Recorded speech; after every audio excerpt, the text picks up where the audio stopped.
Thank you, and good evening to this May 2nd, 2023 special meeting of the Parks and Recreation Commission. I'll now call the meeting to order and ask Jared, could you do a roll call, please? Chair Greenfield. Here. Commissioner Brown. Here. Commissioner Cribbs. Here. Commissioner Freeman. Here. Commissioner Kleinhaus. Yes. And Commissioner Oche. Thank you. Now is an opportunity for public comment. Members of the public who would like to speak on an item that is not on our agenda this evening, please raise your hand or hand a speaker card up front.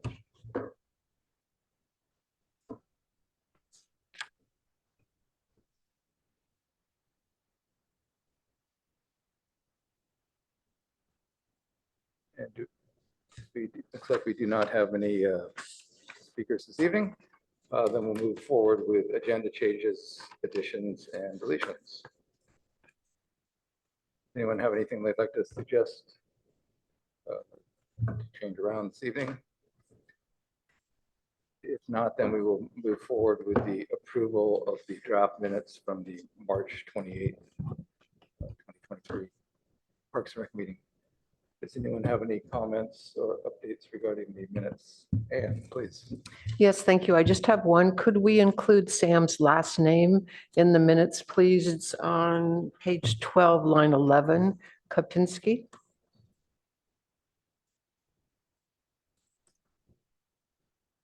That sounds like an excellent suggestion. Thank you. Anything from anyone else? Yeah, Shani? I gave Javod the name of the plant that he couldn't figure out from verbally to put into the minutes. It just says this plant, and so I gave him the exact name of the plant. Okay. Thank you. Others? And do we have a motion to approve the minutes? Sure, I'll make it. Thank you, Commissioner Kleinhaus, and a second. I'll second it. Thank you. We have a second. Commissioner Freeman, and we have a roll call vote, please. Chair Greenfield. Yes. Commissioner Brown. Yes. Commissioner Cribbs. Yes. Commissioner Freeman. Yes. Commissioner Kleinhaus. Yes, And Commissioner Oche. Yes, please. Chair, that's a 6-0 vote. Thank you. Next up is the department report. Good evening, Darren Anderson with Community Services Department. I'll start with the recruitment update. We have filled our vacant park maintenance position. Really excited about that. Took us about 4 to 5 months to fill that. Just frustratingly long, but great to have that filled. Still recruiting for the 2 assistant park ranger positions and 1 open space technician position. And now we're recruiting, this one's really exciting for us, is the division manager of open space parks and golf. This is my old position. It's been vacant since April 2020 when I was promoted to assistant director. And in filling this position, we'll have someone that's going to focus on working on high-level projects and helping with some backlog of those kind of things, like the new wellness center, like our skate park and things like that. This was approved by City Council at mid-year, and now we're getting going on recruitment. A little update on an email I sent to the commission on briefing you about Palo Alto Fire and Palo Alto Open Space partnering together to conduct pile burns up in Foothills Nature Preserve. About 30 pile burns, somewhere between 10 by 10 feet or smaller, and that'll be on May 5th, 2023. The burn activity will be there'll be 2 stations, one near Fire Station 8. That'll be the priority. And if they have time, they'll look at the piles that are positioned at Pony Tracks Fire Road. And a little bit of supplemental information that I didn't share in the email, a little bit about the material itself, where it came from, and some details around that. The material that'll be burned is from down trees and down tree limbs that fell onto the roads, the fire roads, and the fire breaks within the preserve.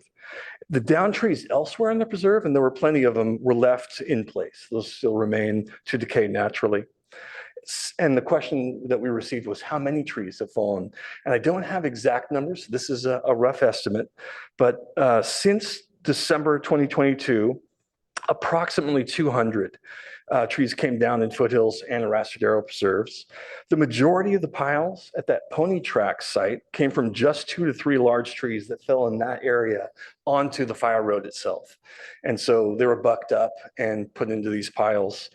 The majority of the piles from Station 8 site came from a dozen or so trees from numerous branches collected along the paved roads throughout the preserve. And so oftentimes the rangers will chip up down material as they get it. Sometimes it either is not in a convenient place to chip, or the material is too big to chip, or the chipper's down and we collect it and stockpile it. And so that's part of the reason why we've got these piles where we do right now. And those sites that were chosen were done because there were safe zones where we already either mowed and cleared, or it was a fire zone anyways. And the down material was near there. And that's sort of why we chose those particular areas. Some upcoming recreation opportunities. We've got the Twilight Concert Series this summer. So we've got 2 locations at Rinconada Park. It'll be June 3rd, June 10th, August 5th, and August 12th. And all the concerts will be from 6:30 p.m. to 8 p.m. And then at Mitchell Park, July 1st, July 8th, from 6:30 to 8 p.m. Our picnic reservations at Rinconada and Mitchell Park are available beginning yesterday, May 1st, and people can make the reservations for those sites at the CSD webpage under picnic reservations. Special interest summer camp programs and enrollments, just a couple details. We've got 36 sessions of special interest camps being offered, including Lego, coding, academic and cooking classes and camps, a total of 622 kids enrolled. The cooking classes are again being offered this summer and doing very well. They're very popular. All 4 weeks of the camp are full. And the summer camps will start on the 2nd week of June. Regarding an update on the replastering project at the Rinconada Pool, this was due to be completed tomorrow, Wednesday 3rd. Unfortunately, there's been a delay. They found a leak in some of the new replastered area that's got to be repaired. They're expecting the pool to be reopened the week of May 15th. And I'll probably have more details in the interim and send that to you via email to let you know. Just a reminder, and I think you got an email on this too from Adam Howard, but the Mayfete Parade and Fair will take place Saturday, May 6th, starting at 10 a.m.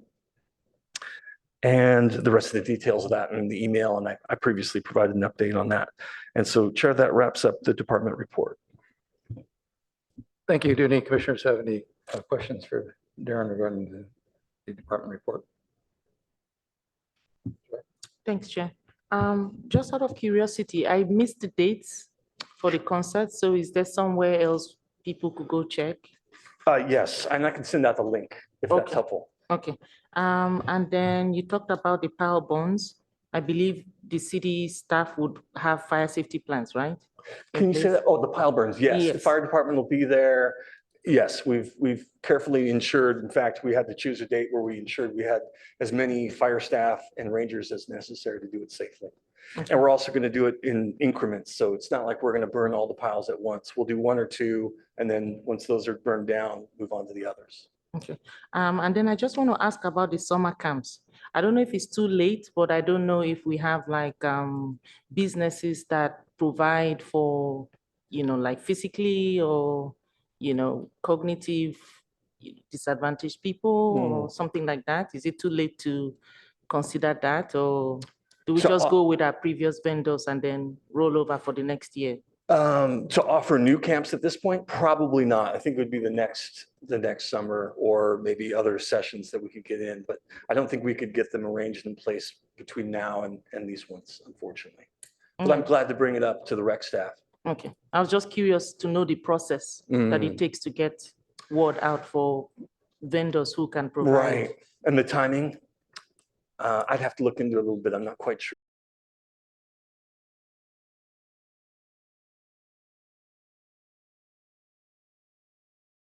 Burn piles, how many did you say you have? 30 approximately, 30. if there's And- time.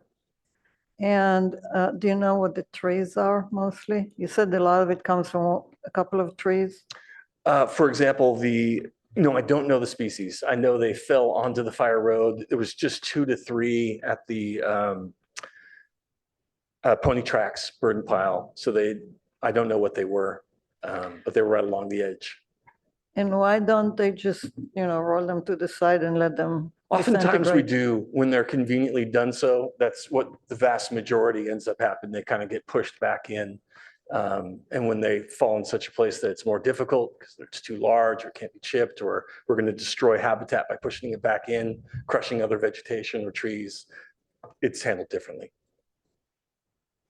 There was a burn at the Rastradero years ago. I don't know if you remember I that was, took yeah. down some trees with woodpecker nests in them. That fire, I know fire management by fire is important in some occasions, but it always scares me. I don't know if you have a way, is there anywhere that some of those piles can just be moved to and left alone? No, I think if we did it on these particular ones, we can get chippers close by, but we also want to learn and have experiences for the rangers and firefighters to experience live fire, to be able to do this, because there are remote areas of the preserve where we can't get the chipper. And if you don't practice in safe areas like this, it's going to be either impossible or dangerous to do in the more remote areas where we may have to. Trying to think where you might have the need to use a chipper in the back. I mean, there's just, if you're further in, it's usually just a trail that you can just cut the tree, and you do that, I've noticed, on both sides of the trail, and you don't have to remove the whole tree, and you don't. I mean, if you go in the back of Los Trancos, you see the trees that fell and, stuff. You guys just made Yeah. path through the tree. Well, as you saw or heard in my notes, if approximately 200 trees fell that staff's aware of, we're only talking about 14, 15 trees and limbs that are being put into these burn piles. So the vast Yeah. majority is left behind. Guess what my question is this really more important for managing the wood or to provide experience to firefighters and stuff? And I'm not sure which one is the priority here, and that is just something I'm considering. I don't know, it's like, Yeah, so I think it's a mix of both. Like I mentioned before, there are some pieces that just won't chip with the chipper we've got. They're either too big or it's just not feasible, or it was in a location where it was difficult and challenging to chip. So part of it is feasibility of dealing with the fuel, and then the other is taking advantage of a learning opportunity for firefighters and rangers. okay. I have a different question about management at Foothills. In the Wild Horse Valley, the weeds as of last Friday were pretty tall. Can you speak up just a little bit? I'm I'm sorry. sorry. Yeah, at Wild Horse, the weeds are pretty tall, and it looked like they probably will get mowed soon, right? Or has Yes. it been mowed yet? Do you know? They've been doing quite a bit of mowing for fire prep. I'm not sure when the timing for Wild Horse Valley is, but I'm glad to look into it. So my comment is there are some areas there that have quite a nice stand of native plants like fiddleneck and lupins and things. If there's a way to create buffers around those and leave islands of native plants where those are dominant, and in other areas, obviously, the grass, weeds is just taken over. But if you can leave some of those native plant islands without mowing them, that would be really nice. I'll talk to the rangers about it. There's like, I can probably, if they want to see which ones, I mean, I'm sure they know, but if they want me to go up there and help them delineate, I'm happy to do that. Yeah, that's an area I know they've worked closely with the Friends of Foothills and Grassroots Ecology. They're familiar with the natives in that area and Okay, trying to maximize the mowing to address the invasives while enhancing those. But right. I'll talk to them about it. Because the fiddlenecks are just starting to seed. So if they mow them now, it will be a loss of the seed bank. Thank you. Yep, Ellis?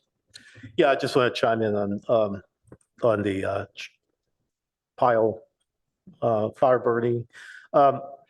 Is there, will there be notification going out to the public about that so that we don't have people sort of panicking when they see smoke coming from a certain area? And Yes, the and what time Rangers, of day will this actually take place, I guess?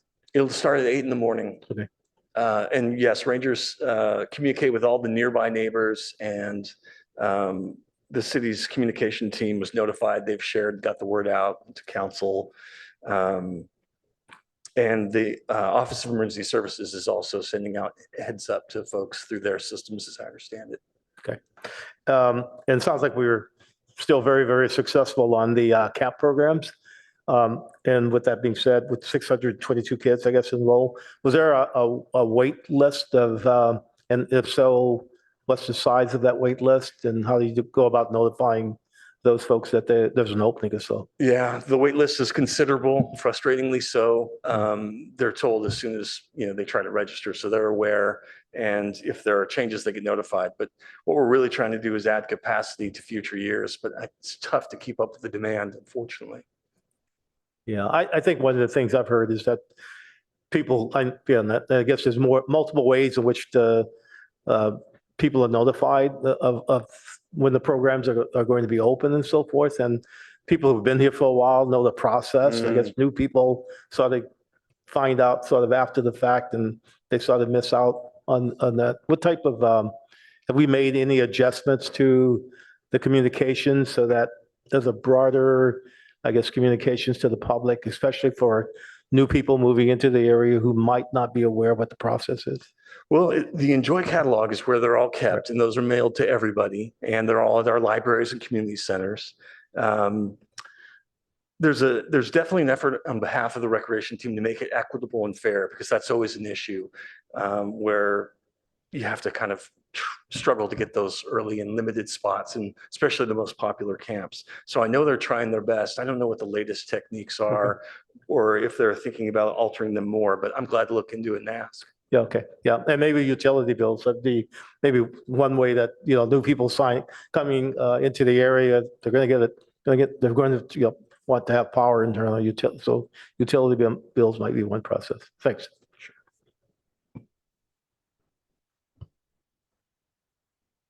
Thank you. I have a few quick questions. Darren, back on the pile burns. So about 15 trees are going to get burned, something like that. And then the others are left in place, but some are chipped as well. Roughly how many are chipped?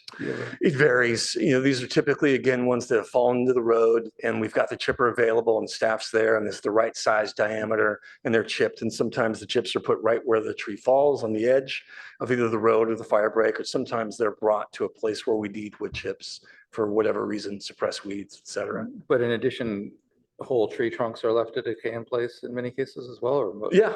And like any ballpark guess on estimate on how many are chipped versus left in place? No, what and I'm it's understanding. further complicated by lots of times it's just branches. So the majority of the tree is there and large limbs are coming down, which is probably far more common than the whole tree.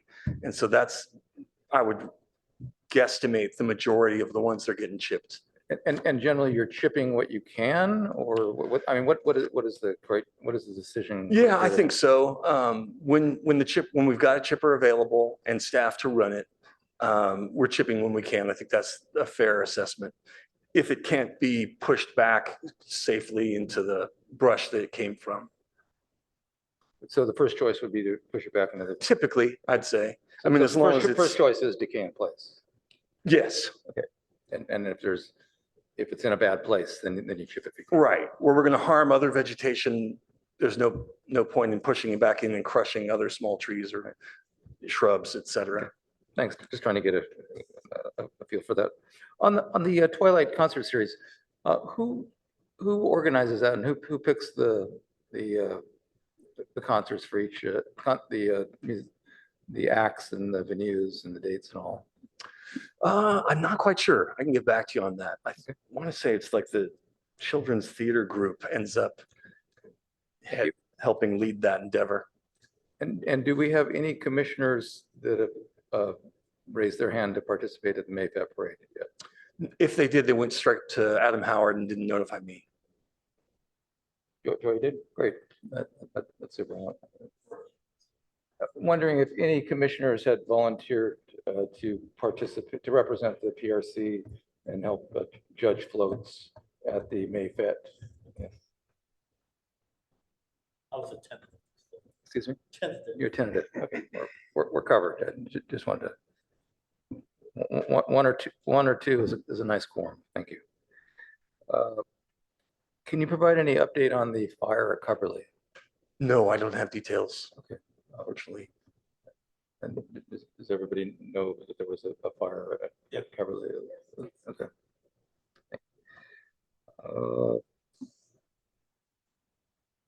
That's all I've got. Thank you.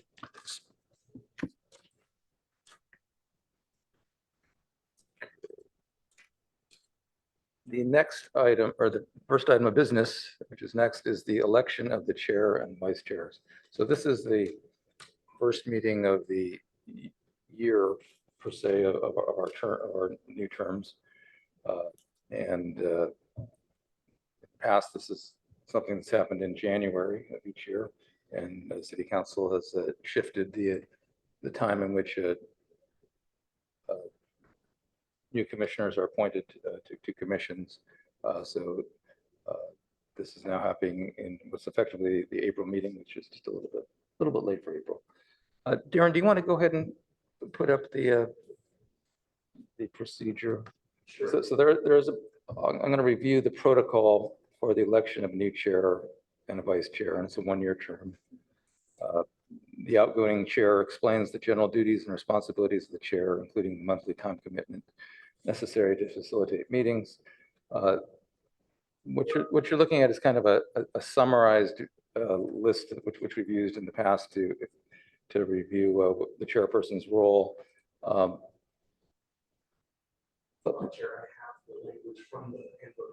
Yeah, I have that. I have that as well. I think this is a good, more concise and kind of more bulleted version of the same information.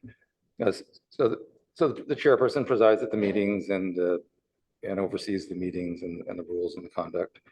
The chair calls or cancels the meetings, whichever may be the case. Coordinates the agenda with staff. Ensures the timely start and end of the meetings. Keeps the meeting moving, focused on the agenda. Ensures that the public has an opportunity to speak in a constructive and appropriate manner, and can set a time limit as needed. The chair can help clarify discussion for the full commission, and is responsible for making sure that any actions are properly moved and seconded and voted upon. The chair helps the commission maintain the focus on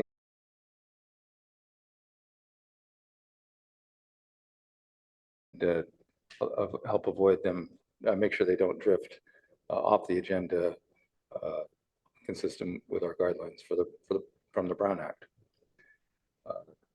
Again, the chair can help to identify points of agreement. The chair will serve as a spokesperson for the commission, representing the commission as a whole and indicating when doing so, as opposed to speaking as an individual. And overall, the time commitment can be, it can vary depending on the individual. It can be similar to a regular commissioner role, or can be more significant. One of the things that the handbook points out is that the chair exists to structure productive meetings, but it's not above it's still just one commissioner when it comes down to it. And it's just is a member of the commission and a member of and one vote, as you know. And any questions on any of this? Okay. So the procedure for electing a new chair is the existing chair opens the floor to nominations for the position. Each commissioner can nominate another commissioner. Anyone nominated must be present. Commissioner may enter their own name as well. And the person offering the nomination can explain why they've nominated the person or why they would be appropriate. The chair asks the nominated person if they are willing to accept the nomination. And then this goes along as many as long as the commissioners want to nominate additional candidates. When there are no further nominations, the chair will ask for a motion to close nominations. And then the motion is seconded and we vote in the normal manner to close nominations. Okay. With Jared's assistance. And then there will be a roll call vote for the position of the chair that staff will assist with, and then a new chair is elected. Darren, do you want to say anything more about the actual election process or the voting process? Just that Javad, in just a moment, will share his screen and you'll be able to see all the details we just talked about, who's been nominated, and he'll call out and ask for votes on each of those that have been nominated and accepted. Any questions about anything? I just had a question about the new commissioner who was selected as of last night. And so we are supposed to do a new chair and a vice chair today, but without the presence of the new commissioner. It seems strange. Yeah, it was certainly our hope that we'd have a new commissioner here, and unfortunately, it doesn't seem feasible. It didn't work out. I understand. Yeah, Thank you. I just wanted to raise the question. fair point. Thank you. It wasn't what we were aiming for. Yeah. It's what we're moving forward with. And I noted that the new commissioner wasn't included in the roll call, and that's presumably because she hasn't been sworn in as a commissioner yet.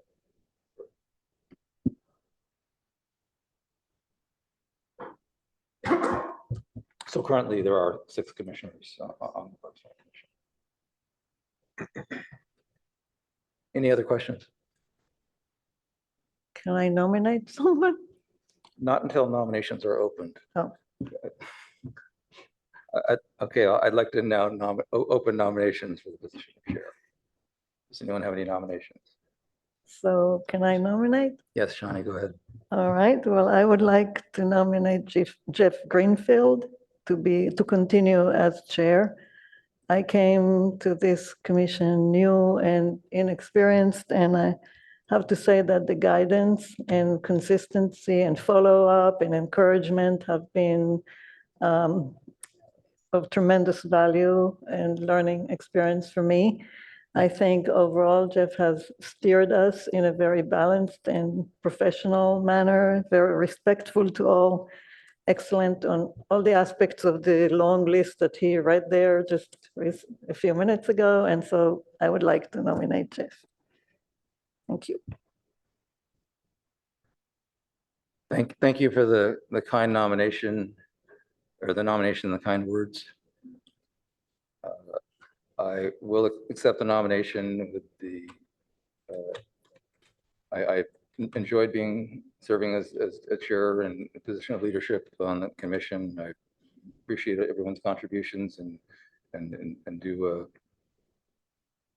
as I mentioned, it is a group effort.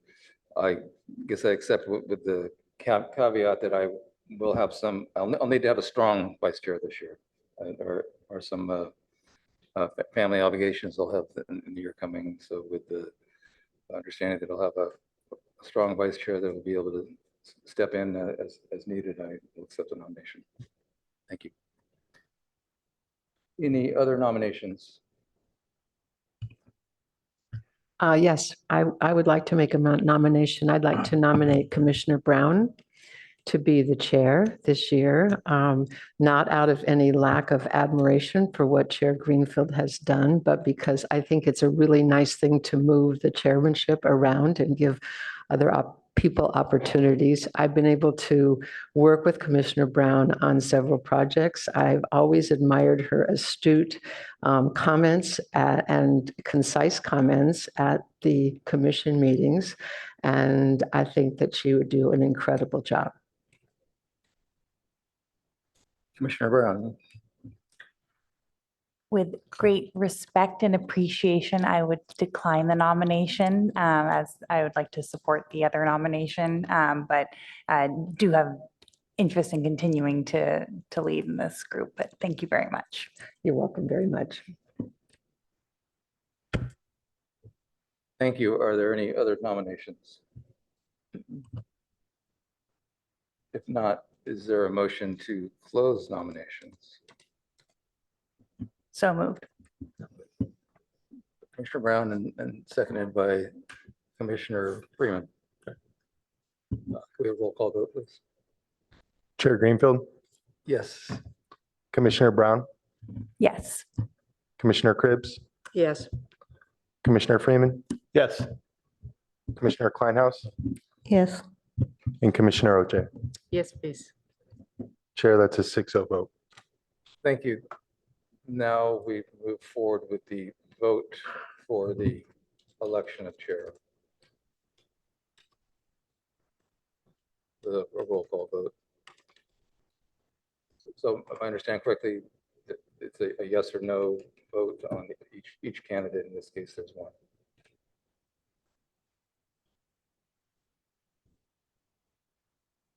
Chair Greenfield, Yes. Commissioner Brown, Yes. Commissioner Cribbs, Yes. Commissioner Freeman, Yes. Commissioner Kleinhaus, Yes. and Commissioner Oche.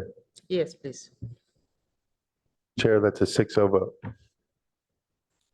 Thank you for entrusting me to lead the commission in the coming year. I will give it my best effort and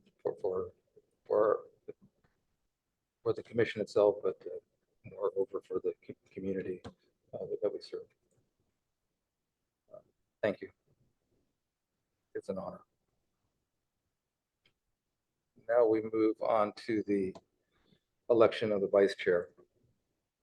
And so I'll now open up nominations for the position of vice chair in the same manner.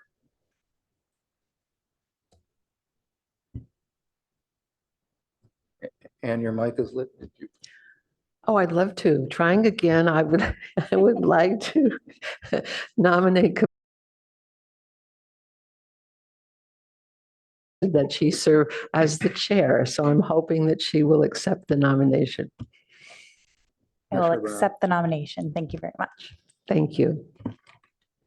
Thank you. Are there any other nominations for vice chair? Commissioner Oche.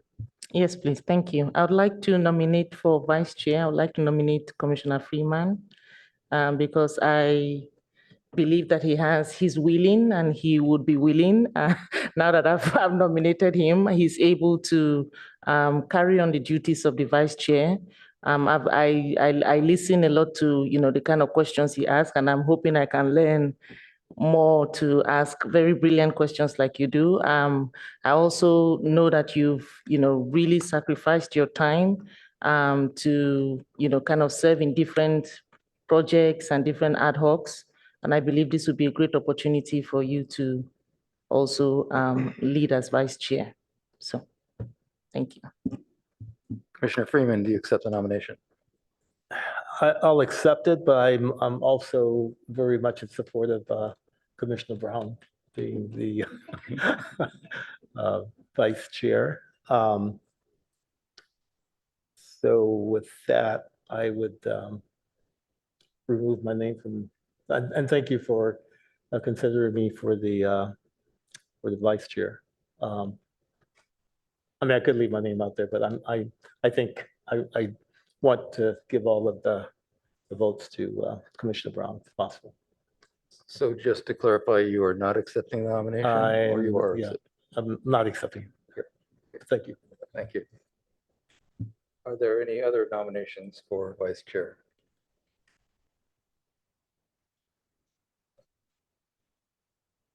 Okay, Can I have a motion then to close the nominations for vice chair, please?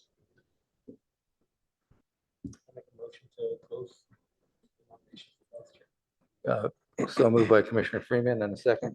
I'll second it. Commissioner O'Shea, thank you. And a roll call vote to close nominations for vice chair. Chair Greenfield, Yes. Commissioner Brown, Yes. Commissioner Cribbs, Yes. Commissioner Freeman, Yes. Commissioner Kleinhaus, Yes, Commissioner Oche. Yes.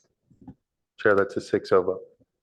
Thank you. One more step I kind of passed on previously. Would anyone like to speak to the nomination of uh, Commissioner Brown for vice chair? Well, I will briefly. I just want to say I fully support Commissioner Brown as vice chair. I've appreciated her sense of reason and her contributions to the commission, her experience with city government. I will also note that she has been involved with some of the agenda planning over the past 6 months or so, in addition to the chair, and look forward to working with her more directly in a more extended basis, and I think I hope that she will continue. I think she'll make a great chair for the commission as well. And I think also say that I think Commissioner Freeman would do well as well. Yeah, I'd like to speak to Commissioner Brown. I've also worked with her on a couple of ad hocs and have been very impressed with, she also asked the right questions and very informed. I think also with, you've got the years of experience on the commission, months, but I think you definitely would be able to step in as vice chair and help our chair and the commission move to the next level. So looking forward to working with you. Any other comments? Then let's proceed with a vote for the vice chair, please. Chair Greenfield, Yes. Commissioner Brown, Yes. Commissioner Cribbs, Yes. Commissioner Freeman, Yes. Commissioner Kleinhaus, yes, and Commissioner Oche. Yes. Chair, that's a 6-0 vote. Thank you, and congratulations, Vice Chair Brown.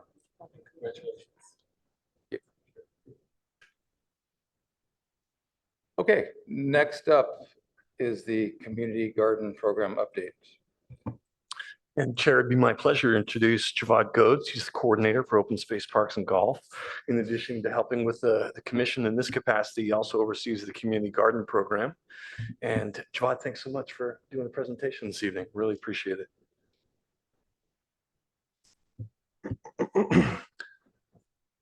Hello, Commissioners. My name is Javad Godes, and I'm the Recreation Coordinator for Open Space Parks and Golf for the City of Palo Alto. Thank you for allowing me to present.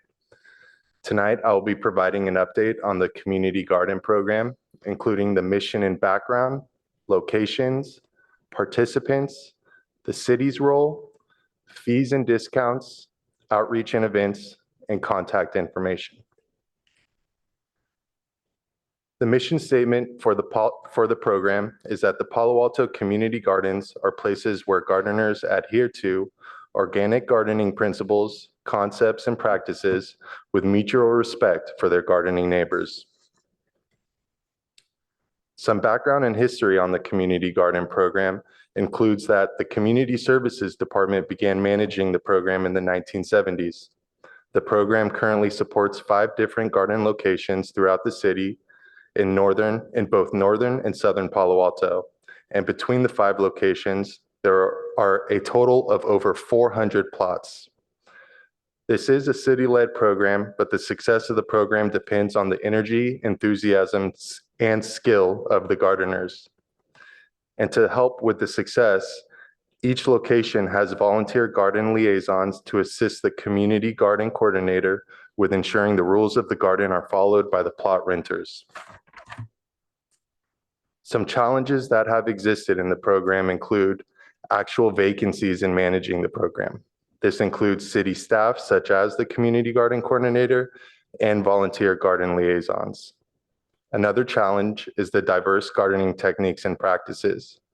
Because of this, community garden guidelines are in place to help ensure that gardeners have a safe, attractive, and well-maintained place to garden. All gardeners receive a copy of these guidelines at the time of sign up. One more challenge is the waitlist. The program has very high interest with limited space. Waitlist inquiries are received daily. As mentioned, there are 5 community garden locations in the city of Palo Alto. They are diverse in size, culture, and produce, but united in a passion for creating healthy community. Rinconada Community Garden is located behind the Rinconada Library in the Palo Alto Arts Center and has a total of 195 plots, making it our largest garden. Some of the unique features of the garden is that it is our oldest community garden in the city and used to go by the name of Main Garden. This garden, as well as Eleanor Party Garden, are certified monarch butterfly way stations, meaning it has dedicated garden space that provides milkweeds, nectar sources, and shelter needed to sustain monarch butterflies as they migrate through North America. At this location, there are also dedicated Girl Scout plots, with a recent Girl Scout troop coming from Duvernay Elementary. The liaisons are Annie, Chanda, and Igor, and they are really responsible for the success of this location. Eleanor Party Garden is located at Eleanor Party Park with the garden entrance near Center Drive, and there are 92 plots at this site. Eleanor Party Garden features the Palo Alto Demonstration Garden, which is a designated garden area sponsored and operated by Master Gardeners of the Santa Clara County, which is an extension of the University of California organization. This garden area showcases best practices for home gardeners, including fruit trees, edible gardens, low water, and California native landscapes. This location is also home to the compost giveaway station, and this station is operated by the Public Works Department Zero Waste Division and is a location where only Palo Alto residents can pick up free compost. The garden liaison for many, many years at this location is Penny, and she is also responsible for much of the success. Our downtown location is Johnson Garden, located in downtown Palo Alto at 200 Waverly Street. This charming garden is featured in a densely populated area and has a total of 38 plots. The garden liaison is Rod. Ventura Garden is located at Ventura Community Center and features 50 total plots. Many of the plots are occupied by Country Day Middle School and Keys Middle School, and our liaison for that location is Dave. And finally, the newest community garden location is Arastadero Garden, located at 687 Arastadero Road. This is also the site of the Palo Alto Christian Reformed Church, and this garden area has 33 total plots. Unique to this garden is the fact that the land the garden area is on is owned by the church on site. And some background to this is that starting in April 2019, the city and the church entered a 5-year agreement for city use of this garden space with an option to extend for an additional 5-year period. Our garden liaison at this location is Shanae. This next slide shows the location of each community garden within the city of Palo Alto. You can see here we have Rinconada Garden, Eleanor Party Garden, Johnson Garden, Ventura Garden, and Arastadero Garden. This presentation has been uploaded to the agenda, and this link here to the Community Garden Google Map is available.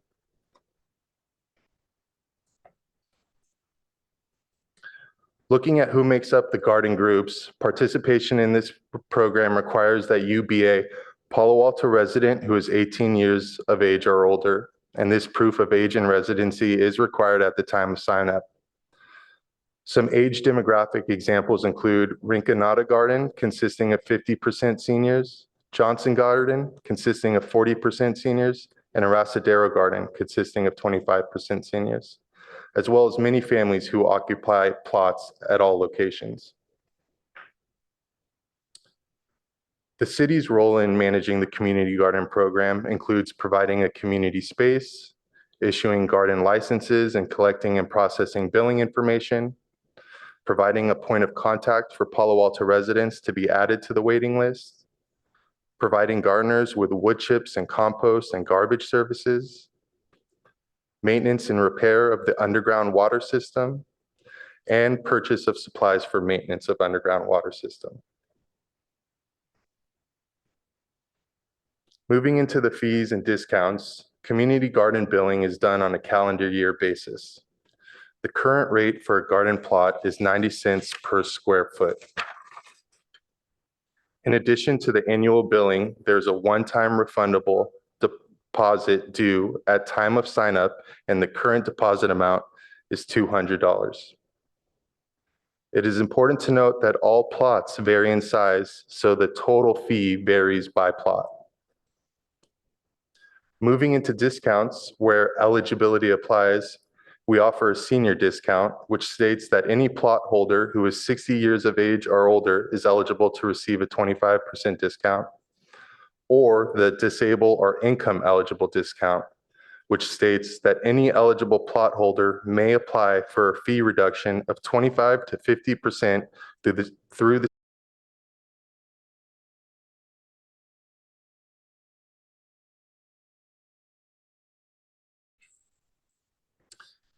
Outreach about the program is conducted through the city website, the Enjoy catalog, and garden signage, word of mouth, and social media. Some of the events happening in the community related to the program include food sharing events, such as the Harvest Festival that Eleanor Party Garden hosts in the fall for the community gardeners. I also want to note that there are free produce kiosks at some gardens. Also, work days are required from each gardener. The expectation is 4 hours a year towards cleanup of the common areas, and scheduled work days are assigned throughout the year. If anyone's interested in checking this out, the next workday for Rinconada Garden is scheduled for May 20th, and Eleanor Party Garden just had work days on April 16th, 22nd, and 30th. In terms of workshops, the Palo Alto Demonstration Garden at Eleanor Party Garden frequently hosts a workshop on the first Saturday of the month. The City of Palo Alto Library hosts many workshops related to gardening, such as the May 25th event titled Getting Summer Veggies Off to a Great Start. Lucy Stern Community Center also hosts free gardening workshops operated by the county. Some upcoming workshops include composting basics and worm composting. For any commissioner or resident looking to find out more information about the community garden program, the community garden coordinator can be reached at PA communitygardens@cityofpaloalto.org or by phone at 650-496-6962.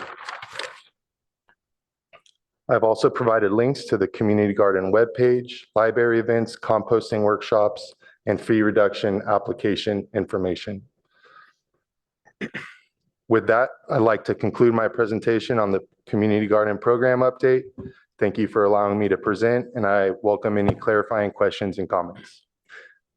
Thank you, Javad. I appreciate the presentation. I'd like to invite any members of the public who would like to speak to raise their hand if you're with us on via Zoom, or fill out a speaker card. I see that we have some of our community garden liaisons with us this evening. Thank you for joining us. It's nice to see you. If you'd like to share any thoughts, we welcome them. I'll just note that the Parks and Recreation Commission has been involved with reviewing some of the rules at community gardens and reviewing the potential. Darren, I don't recall, did we make recommendations to City Council to change the rules? No, or we ended up those are handling city that policies? through approval via the city manager. Yes, so it was not a motion to City Council, it was just a recommendation to staff. And And so that this is a nice update. It's nice to see you stepping in and being involved with it, Jawad. Thank you for your help on this. Do we have any, before we go to questions and comments from the commission, are there any members of the public who'd like to speak? I'm seeing no hands raised online or in person. Okay. Chair, if you wouldn't mind, I just wanted to reiterate something Javad noted and you did too, and that's just to acknowledge our liaisons and just thank you so much. They really are essential to this operation. They volunteer and donate so much of their time to ensure that we're filling wait lists promptly, that people are attending their gardens appropriately, reporting things to staff and catching problems and just trying to make it a better, happier, healthier environment. And we're just very, very grateful for them. I second those thoughts completely. I have served as the community gardens liaison for the commission for a number of years and have been at some of the meetings that the community gardens group has had to talk about what things that are going on in it. And there is a lot going on. There's a lot of people involved. A lot of people have different ideas on how to do things, and so there's certainly the part of the liaison skill set is navigating through the competing desires and wishes of the gardeners at a given site, and it's done with a lot of grace, and it's a very successful and appreciated program in the community. So thank you very much, and as Darren has said, we can't understate or your role is understated, and we really appreciate everything that you do. Questions or comments from commission members?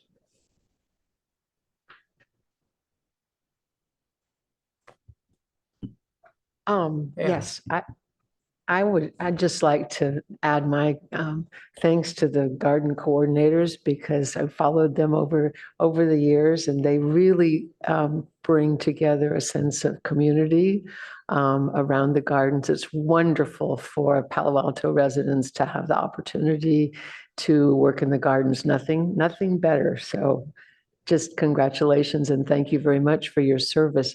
Can you talk about how many people are on the wait list and what we do about that, if there's a lot of people?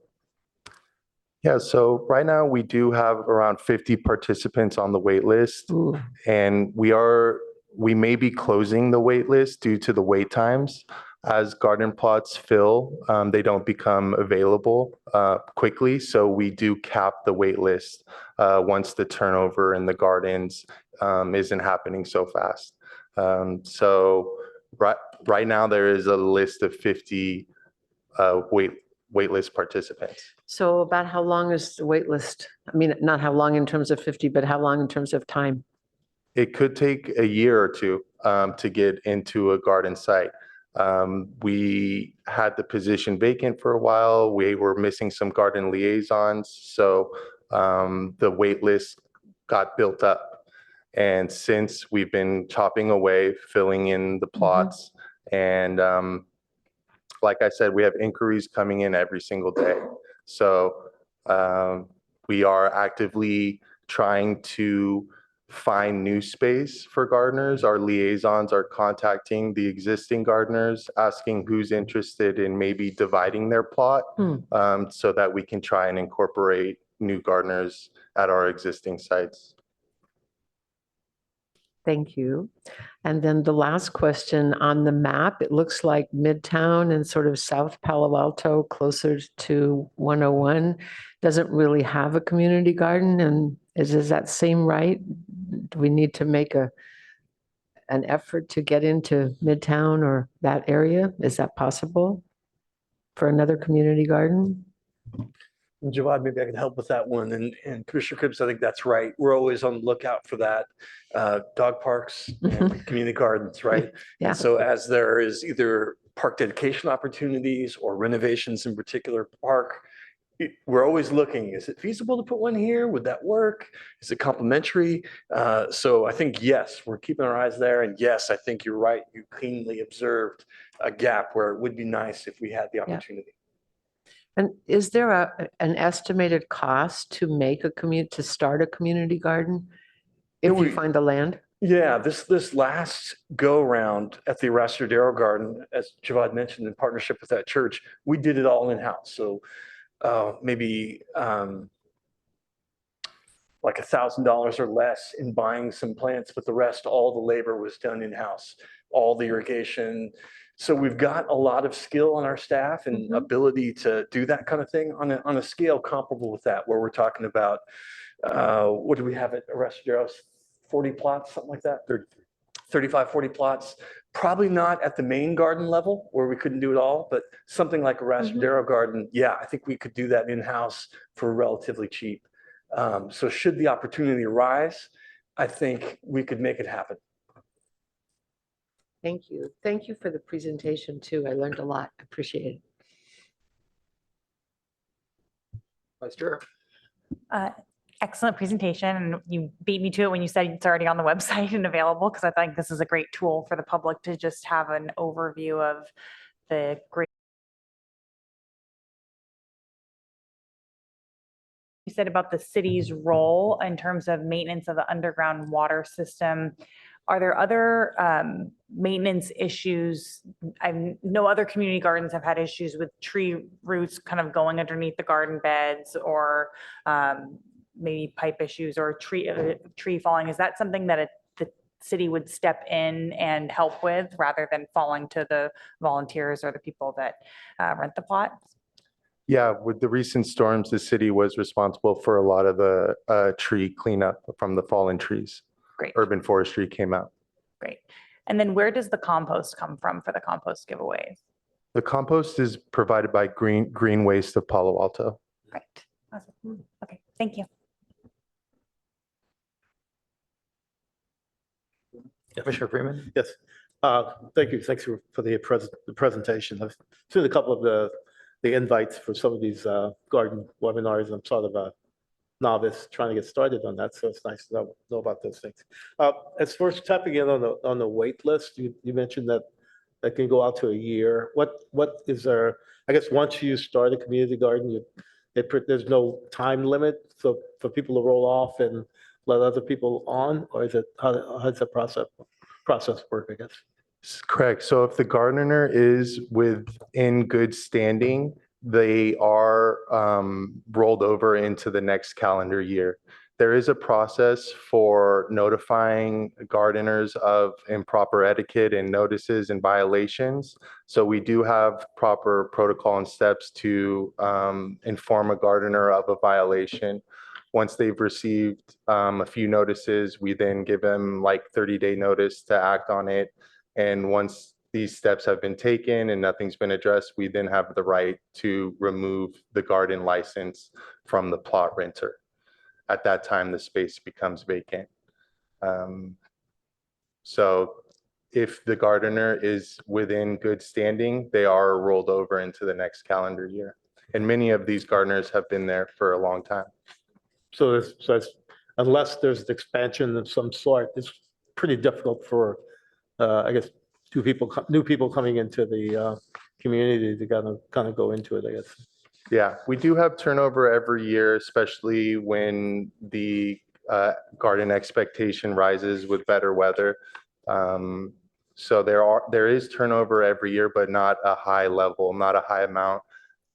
What we are trying to do is split plots, divide plots, and that way we can incorporate new gardeners into the existing locations. Okay, so last question, when you talk about trying to find new space, are we reaching out to, people who might have vacant lots and so forth?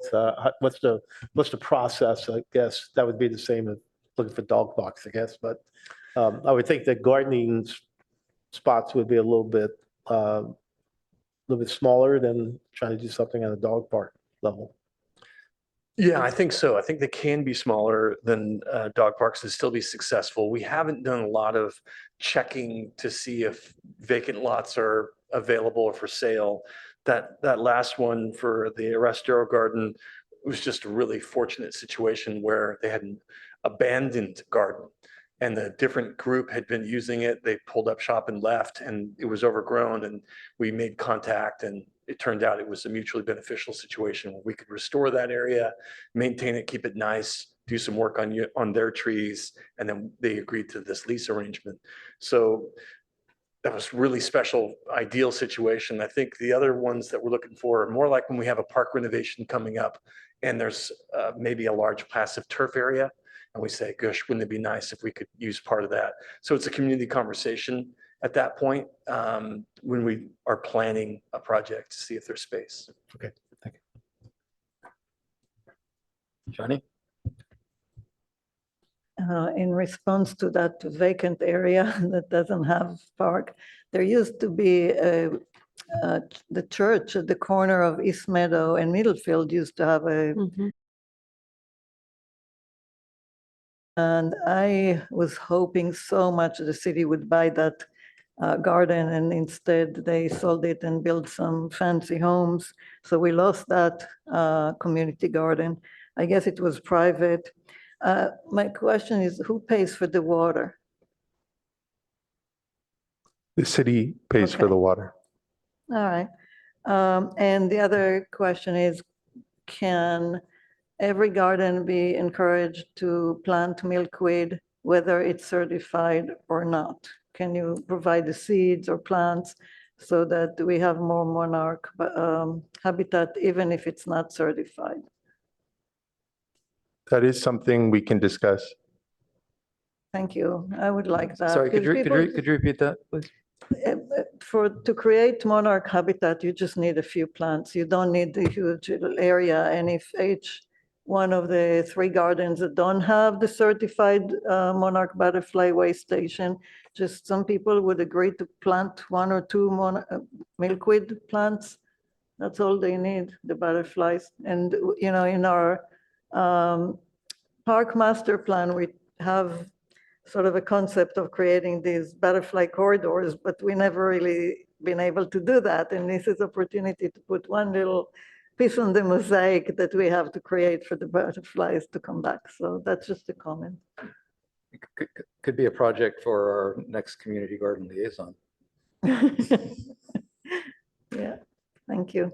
And thank you for what you do. Joy? Yes, please. Thank you, Chair. I was going to thank you for the presentation, Javod. I have a few questions. You already answered one of them. I was going to ask about what happens when a plot holder doesn't, meet up with expectations. But I think you already answered that. I was also going to ask, out of curiosity, why don't we have more garden features for the downtown location? That is one of our smaller plots. I see. And there is Nothing peculiar? the thing that makes it charming to me is its downtown location in a densely populated area. Okay. And then I have one more question. I was going to ask, so for getting plots, is it an individual thing or is it a family thing? So can different individuals in a family get different plots, or is it? That is correct. Different individuals can have different plots. If they are within a family, they will just need to get onto the community garden waitlist individually and each have their own garden license for a designated plot. Each plot is numbered and assigned to an individual. Oh, I see. Okay. I'm also curious to know from our end, how can we help? I really appreciate what you do. I'm just curious to know how we can help as well. Definitely advocating for things that Commissioner Kleinhaus mentioned, getting a certified monarch butterfly way station for each of the locations, adding locations.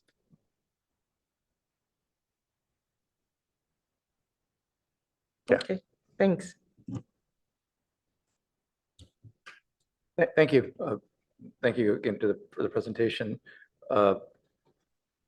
And many of my questions have been asked already, starting with how can we help? And we do want to do whatever we can to support the community garden program. One of the the bigger questions I have is, since the, I mean, how are things are going? What are there, as far as the rules and regulations, of the gardens? Is there any need for the commission to be involved in reviewing an update to any issues? And I'm interested in hearing any feedback from the garden liaisons if they'd like an opportunity to speak to that as well. I'm interested in what are your main concerns? What's important to share with us for us to potentially be aware of and potentially help with? Anything? Go ahead and come up to the microphone and speak if you'd like.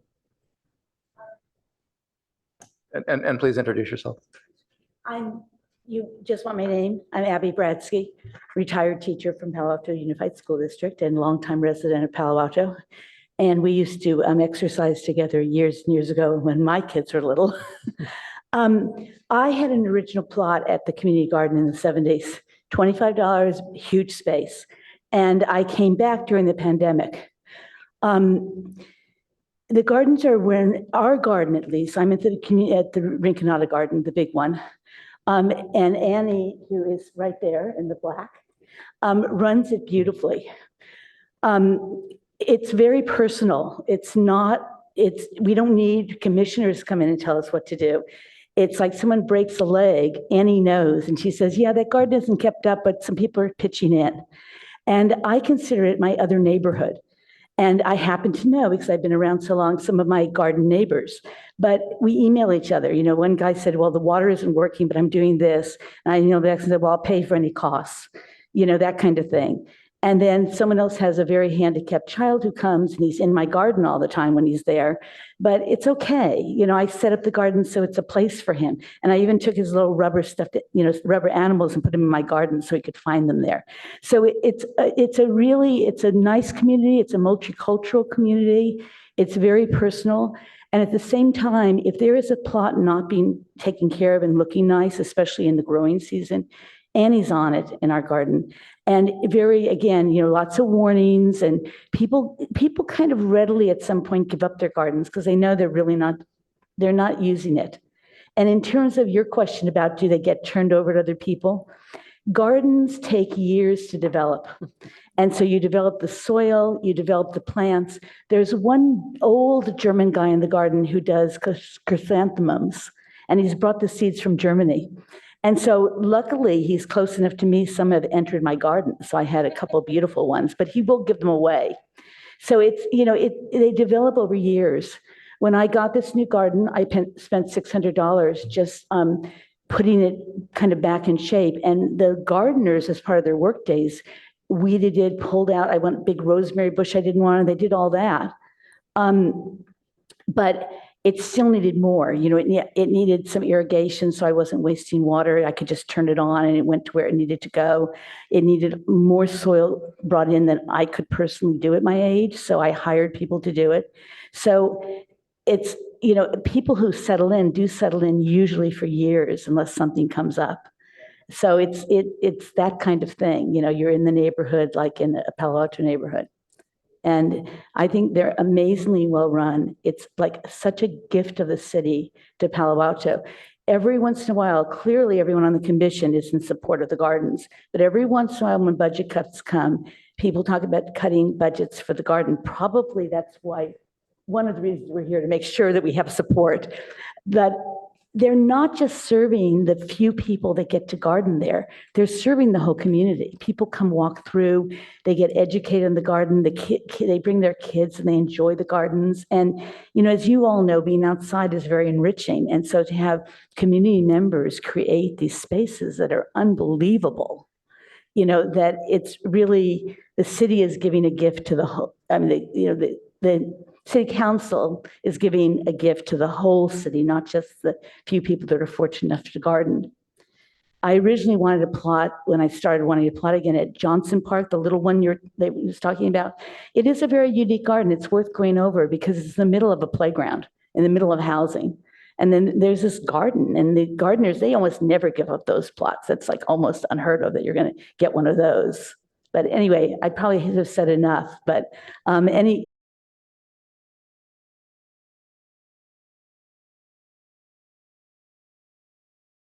could answer many questions about it. The one more thing I want to say is the Chinese gardeners.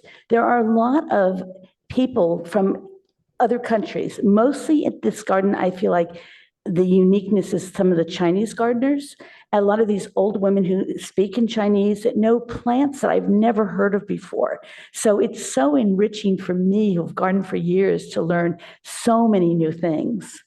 And I have people, send me emails of their garden, and I say, "Are you doing this to intimidate me because I'm behind, or to encourage me?" And it's always to encourage you.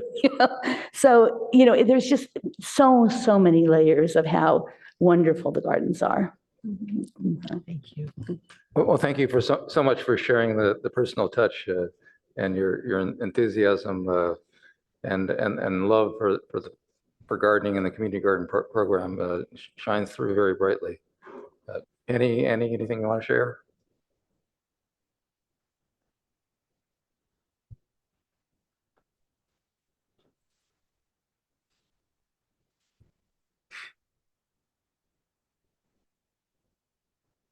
I'm Penny Proctor, the liaison for Eleanor, and we appreciate the city's support for the garden, especially the new road, which is awesome. It was a huge mud thing, and several vehicles got stuck in the mud before it was fixed. And it was such a pleasure to watch all the workers who knew exactly what they were doing put it in. And the urban forestry got right out there, and we had 3 huge trees fall, and they got them cleaned up very quickly, which was nice. We try to show our appreciation for having this public space by making it something for the whole community. We plant flowers in the borders, and cherry tomatoes and squash and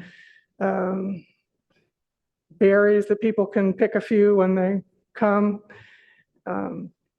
We had a great project a month ago where Javad set it up with Hands-On Bay Area, which I wasn't familiar with before. And they have a couple of people that come with tools, and they coordinate with companies who want to do a volunteer project. And so Stanford Rheumatology came, and it was a mix. There was a few people that knew how to garden, and a few people that looked like they did not know how to pull a weed, but they did. And then we weeded and put down compost and planted wildflower seeds. One of our gardeners donated 8 pounds of wildflower seeds, and they're all coming up. So they'll probably bloom in a couple of months. And we have more wildflowers that he planted as well. And so we're hoping it's going to be very beautiful and lots of butterflies. And Annie's got pipe vines that she's growing as well for the pipe vine swallowtails, in addition to the monarchs, because I'm not sure if they're endangered or not, but they're rare. And they're really pretty. They're black with kind of royal blue on their wings. And of course, we have a lot of the anise swallowtails because we have lots of anise. What else do I want to say? I don't know. So I think things are working pretty well. I try to be the weed police and get on everybody's case without being too obnoxious,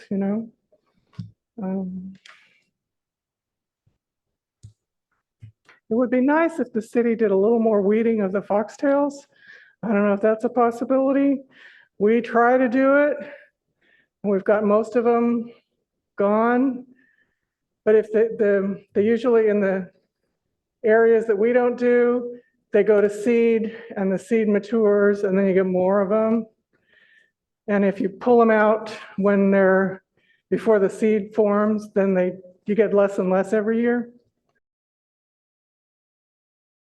We're just so thrilled to have the space, and I'm dividing up as the plots become vacant. It depends on how big they are, but try to divide them so more people can get in. And right now, I think I've got 8 vacancies that I'm working through, assigned 5 so far this spring. mostly people give them up in the spring when they decide they aren't up for it to plant another year. So, Thank you.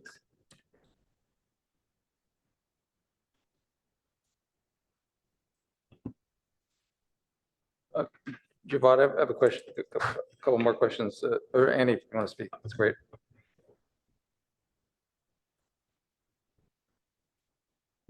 Hello, I'm Annie Carl. I'm the liaison for Rinconada. Just about the monarchs butterfly that you were talking about. I'm propagating with the Garden Club of Palo Alto around 400 seedlings of a native milkweed. And we are going to do again a giveaway for the whole city like we did last year at Rinconada. So we are going to have again a free giveaway. And we are going to post on Facebook, with the UC Master Gardeners, and wherever we can, like advertise. So yeah, to see if we can spread more milkweeds around town. So it's not only at the Rinconada or the community gardens. And also we did a new garden last year outside of Rinconada with the money of the gardeners. We raised money and they paid for a new garden outside, and we did. It's super beautiful. It's a native garden and it's doing very well. So I encourage you guys to come and see. It's right outside the fence and it's a very large area. Yeah. Thank you. I have a question.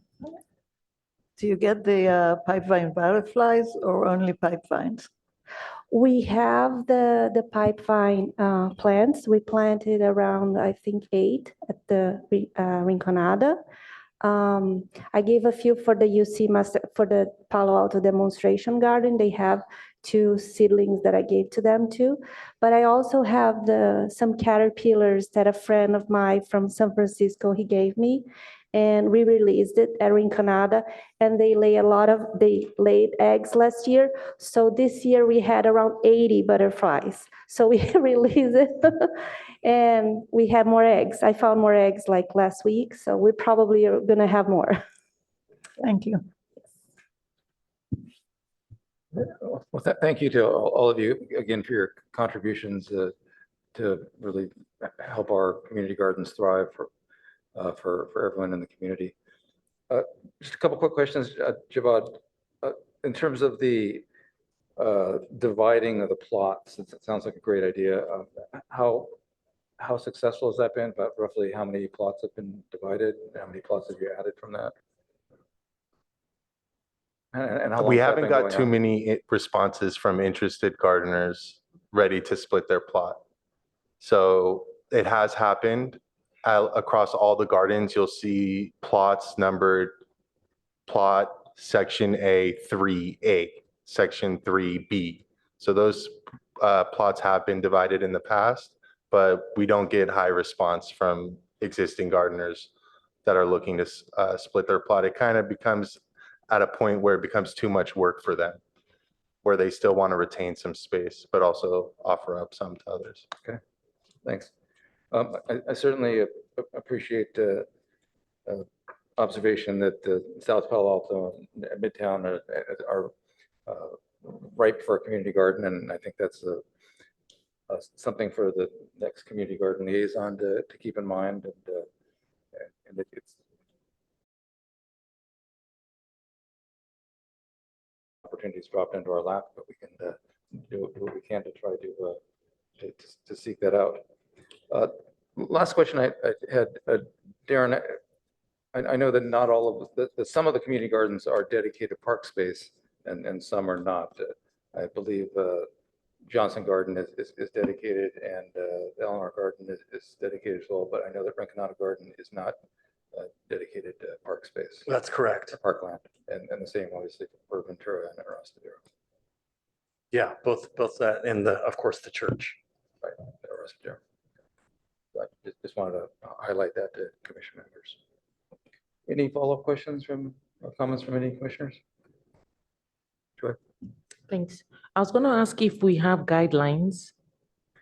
There are guidelines and they are posted on the website. I can send those to you as well. Perfect. Thank you. And it's the guidelines that the commission previously reviewed and made recommendations to staff regarding the changes. Okay, one more question. Sorry. So do you do like tours or classes for kids who want to visit or? Yeah, we just had a preschool group visit the Eleanor Party Garden. Penny connected them with the UC Master Gardeners and she set up a tour. And if you visit during the week, early in the morning, you may see a group of kids walking around the garden. They just need to email the PA Community Gardens at cityofpaloalto.org, and then I can get them connected with the liaisons at each site. I see. So the general public can also visit if they send an email, right? Correct. And Okay. these gardens are accessible to anyone. They can walk in. At Eleanor Party Garden, the plots are in locked gates, so you can walk around on the access road. But at Rinconada Garden, you can enter via an unlocked gate. I see. Thank you. Anne, did you have a comment? I have one more question. It's really about the guidelines, since I'm not familiar with them. Is there any guidelines about what plants can be planted by owners of plots? Like if I come from a different country and there's some plant that I really like and doesn't exist, can I bring it and plant it there? There are guidelines around structures, trellises, fencing, garden material, plantings, and garden etiquette. I can send you these guidelines as well. Please do. I'm a little, I mean, I think it's really cool that we can celebrate cultures that come from everywhere, but we also have to kind of be concerned with some invasive species and other things. I was just wondering what you have there. So I'd like to see it, but overall, that's great. Thanks. Dovetailing a little bit on Commissioner Oche's question about classes, I was wondering if there's any potential need or opportunity for youth community service to assist with gardens. High school students are looking for community service hours. Are there gardeners that would potentially benefit from some community service assistance from youth, and then there'd be an opportunity to learn about the gardens as well. I'm just wondering, and this is something that the commission could help foster in some way. There are oftentimes volunteer groups who reach out to the Parks Department or the community gardens directly. And in that case, I do connect them with garden liaisons as well as park rangers so they can explore opportunities not only at the gardens, but also the open space preserves. But more specifically for perhaps someone helping out for a summer or a period of time on a periodic basis, that seemed like something worth pursuing. Yeah, where we've had that success is scouts. Scouts are often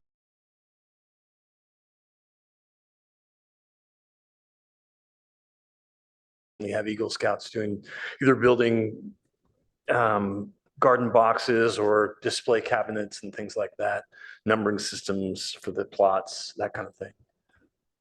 But yeah, for the extra weeding, boy, it would be great to have a group come in and tackle the foxtails or, help with that kind of stuff. So as we get them, the norm is we get approached, usually they ask our entire department, hey, do you have any need for, and we farm out opportunities to all the groups Javad mentioned and more.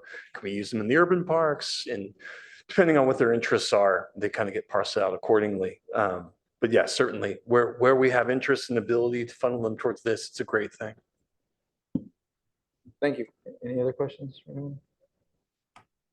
Well, thank you for joining us and sharing with us this evening. And Javad, thank you for the presentation, all of the information and all of the assistance and oversight you're providing for this community gem.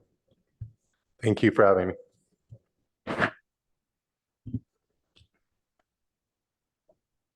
Okay, our next item is something that's going to help give us a head start at our retreat, which is coming up.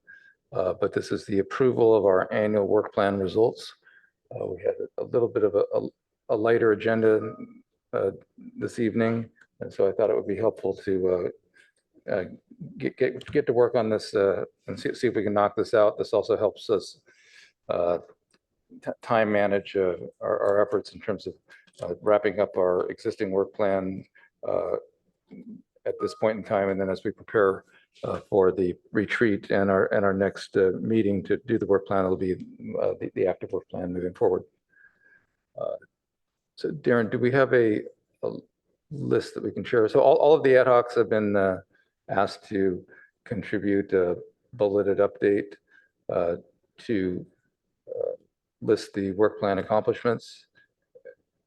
And maybe to put things in perspective, it would be possible to put up our existing work plan so we can review kind of how this fits into the scheme of things.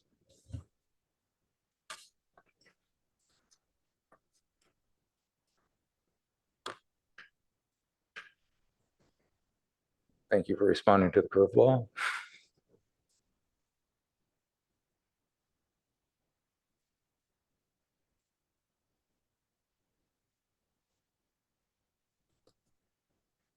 Yes, please. Okay, so here's the beginning of our work plan, and the first section kind of decided that we would put all of our updates from the previous year's ad hocs, and which feed directly into the work plan items from the previous year. And so under this prior year accomplishments section, this is where we'll be inserting the information which we review and vote on to approve this evening as an action. Do we add Joy to the current commissioners thing here? Excuse me?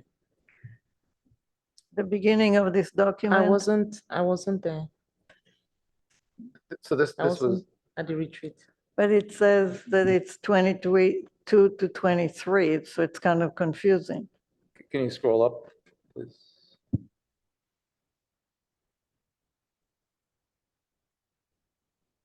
I think it's because the date approved is March 22nd, and then the vacancy was as of April 1st. Yeah. All right, I just find it a little weird because the title is 2022 to 2023. And that is actually an interesting question for staff in terms of when we provide our previous year's work plan results, would it be appropriate to list the commissioners who were involved with those work plans in some manner? So essentially, we're looking for it's kind of two sections. There's the commissioners from the previous work plan and the commissioners from the new work plan. So maybe I can work with staff to come up with a way to decide that we'll do that. That's a good question. Thank you for raising that.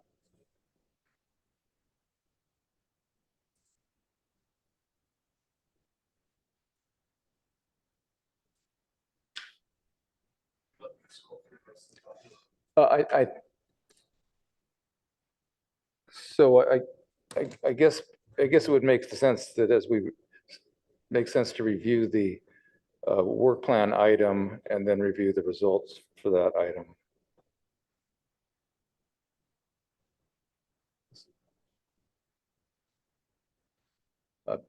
Because we'll want to be looking specifically at the measure of success for each item. We want to kind of ask a question, given the measures of success as it's specified, and the high and lower priority focuses of each work plan task are the results answering questions that one might ask if reviewing this work plan item, which is ultimately what we're providing the city council. And something I mentioned before, I know it is a lot of work to put together the work plan, and especially when you compare it to what we were doing when we weren't doing work plans. But it does provide a nice clear record of our accomplishments on an annual basis, and it's a nice documentation of it. So that's certainly one benefit I perceive in completing the work plan. So why don't we go through the first item? Just read through this. And then Darren, maybe you or Javad could read what we have for the results of this while we're looking at the work plan item. So this is the tennis and pickleball court use rules and policies. And the measure of success is approval of an updated policy if deemed necessary, and more hours of court use available for all racket sports. Looking at user satisfaction based on feedback to the commission staff and council, and an optimized use of the court resources.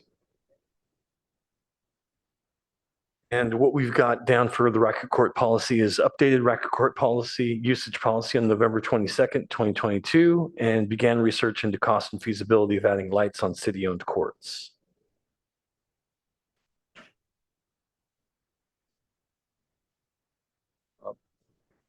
And just to clarify again, that update was a staff policy, or it's a city council approved? The court policy can be approved by the city manager's office. Okay. Is there anything that the ad hoc would like to add regarding user satisfaction or feedback from the community? It may not be the right time, but I was just wondering if there was any feedback after the change.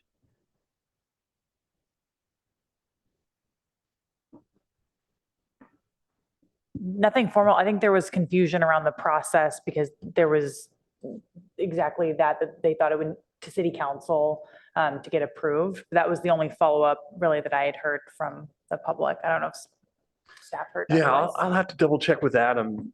In general, the feedback I've heard from the pickleball group was they're very satisfied and happy with the way things are working. The other question is, that was just recently implemented though, right? Right. Within the Yes. month or so? Yeah.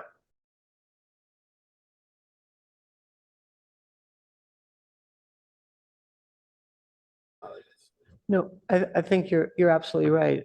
It was implemented finally and posted just about a month ago, it seems like. And so there's a 6-month time period to go back then and review after the 6 months. But so far, seems like it's okay. In terms of the results of the work plan, would you want to include anything about the public engagement involved? So, About what? about the public engagement and community input during the process. That there was a lot of it? I read what I've got for the racket court policy.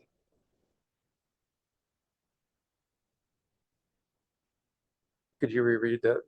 Or maybe switch to that screen? Sure. Yeah, Is that easy to do? it's easy, no problem.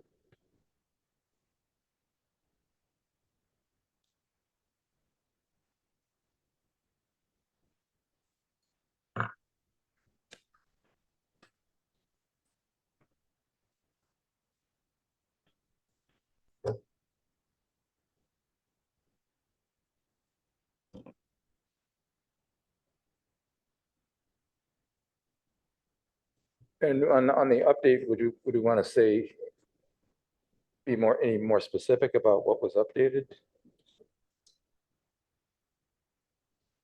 This was dedicating this is increasing pickleball to the access. Are you talking about noting that there's a pilot project going on now? Is that about separate use courts or what?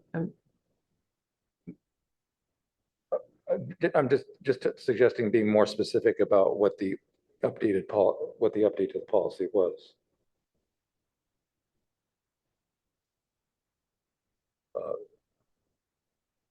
I guess this is more a question of cohesion. If every Yeah. goal project area is going to list it in that specific, then we can certainly go back and add that through. I guess we just need to decide as a commission how much detail we want to go into for each of these Right. accomplishments, but we can certainly add that. Once you scroll down a little bit, Darren, so we can see what people are including.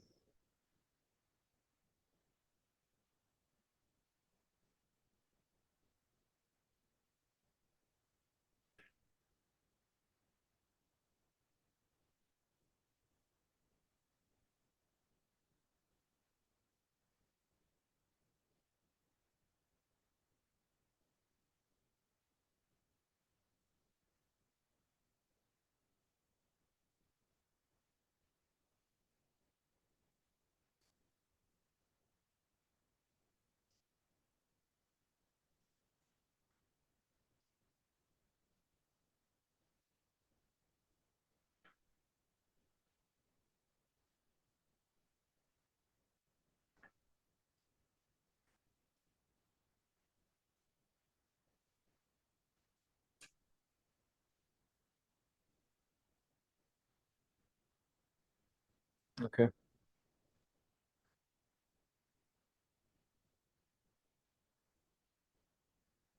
So that it seems like there's room to add a little more information. I would note that on the e-bike policy, it's not so specific about what the policy recommendation was.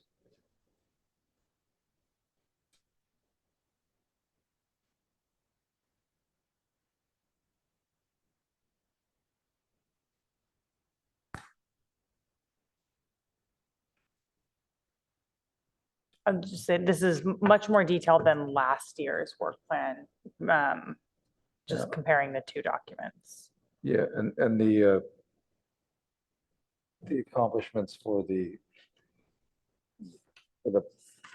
special project is quite detailed, and perhaps, I don't know if we want to edit that down so it's more consistent with others, not to take away from things. And also the website item was not in the work plan, I believe. It was an ad hoc. And so I don't think we need to include that here. Since this is a specifically work plan accomplishments. Normally our ad hocs align directly with the work plan items, but I think we decided that we didn't need to ask city council's permission to recommend updates to the website.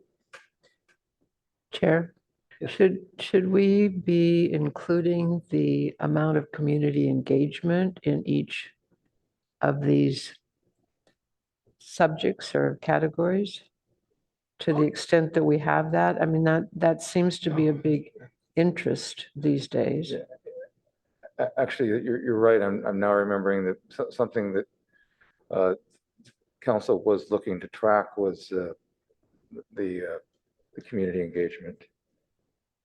So that might be something that we'll have to Do a little research. yeah, that might be something we'll have to add to our effort this evening. Thank you for bringing that up. And that is something we talked about with staff previously. Forgot that.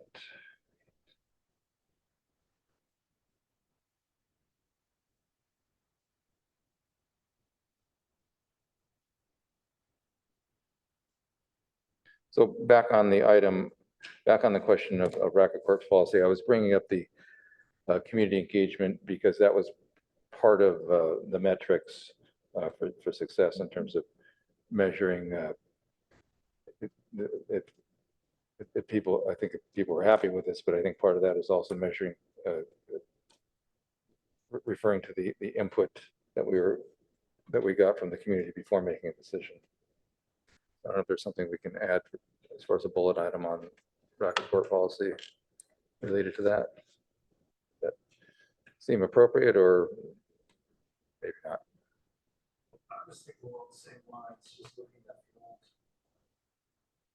accomplishment list. I recall when we submitted this to the clerk's office, they also entered the account.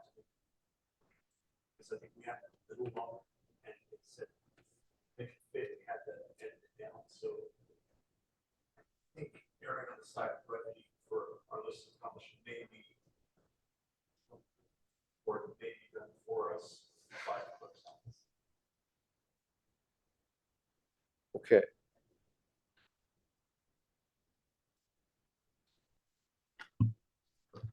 So we're Chair. looking for just right. And, Chair, could Darren remind us of the timing on this because of the new city clerk or the city clerk leaving and somebody new coming? When is this going, where it's going? Yeah, we need to be done with our work plan, and this would be part of it, for submitting at our May meeting. So our May 24th meeting, this and the whole work plan will have to be done and approved. And we then it would approve it go- and then it goes. Yeah, yeah. And early June, it will go to the council. Thanks for bringing up the question. So we're on a pretty aggressive schedule here. That's why we've gone ahead and scheduled our retreat in advance.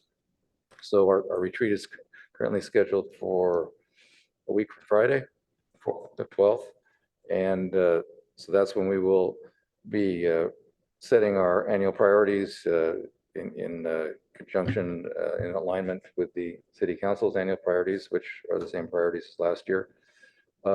And we will be then setting up our ad hocs and liaison assignments. And what we've done in the past is the work plan items have fallen directly out of each ad hoc with in general, with minor exceptions. And so that will be, we will need to complete our work plan at our May meeting. That will be probably be the sole focus of our May meeting.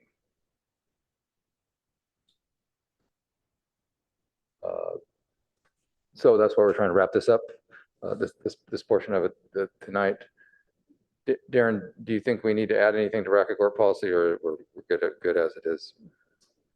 To me, sir, again, trying to work plan metrics of it is wise and try to have them in other bullet points where maybe we're missing.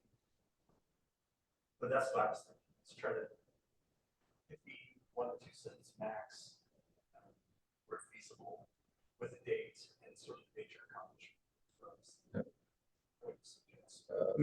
Maybe a first bullet on this could be talking about the ad hoc meeting over a period of time, reviewing policy, meeting with the community, and then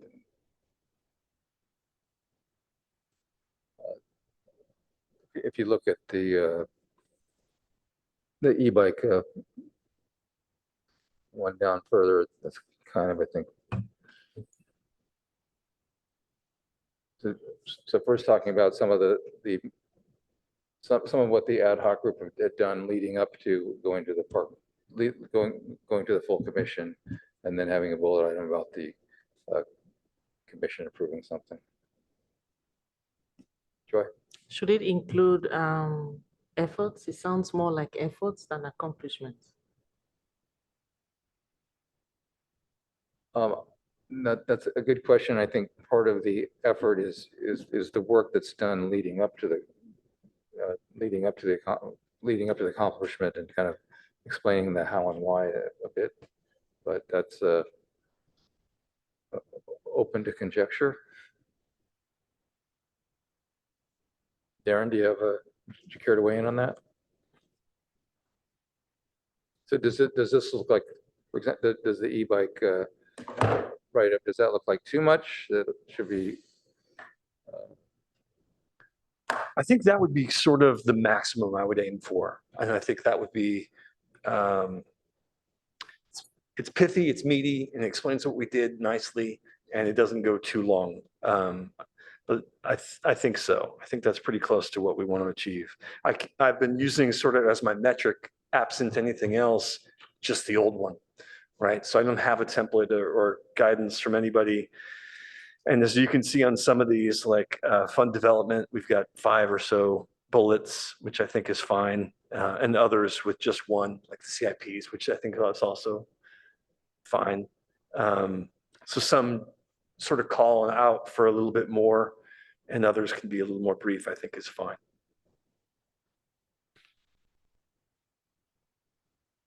Okay.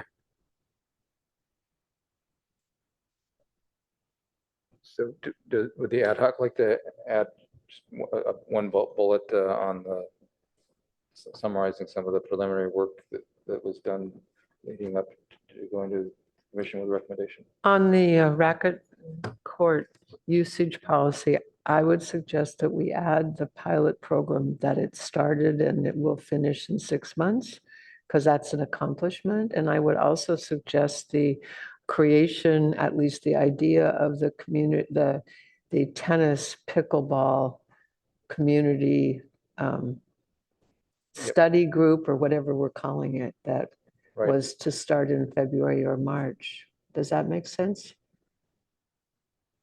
Mandy and Nellis, or no? I mean, I think it does make sense.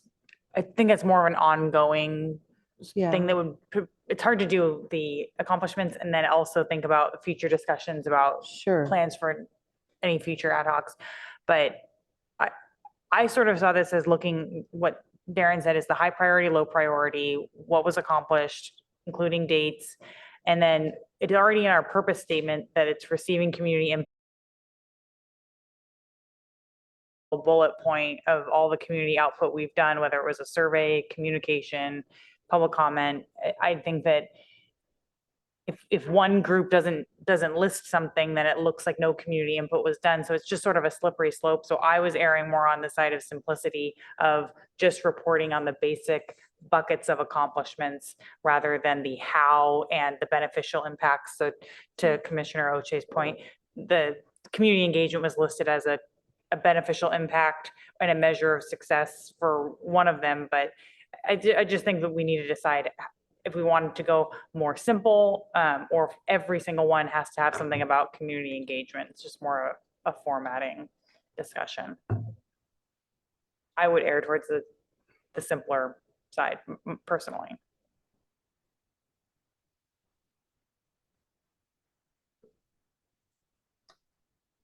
I think that having listing a few types of community engagement that were included is interesting and useful, and it speaks to the breadth of the work, and I think that could be done briefly, concisely.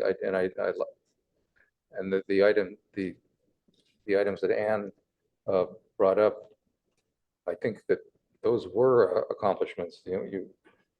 That the Ongoing. But you established it, and so you started a pilot. We started a pilot program, and we've started a improved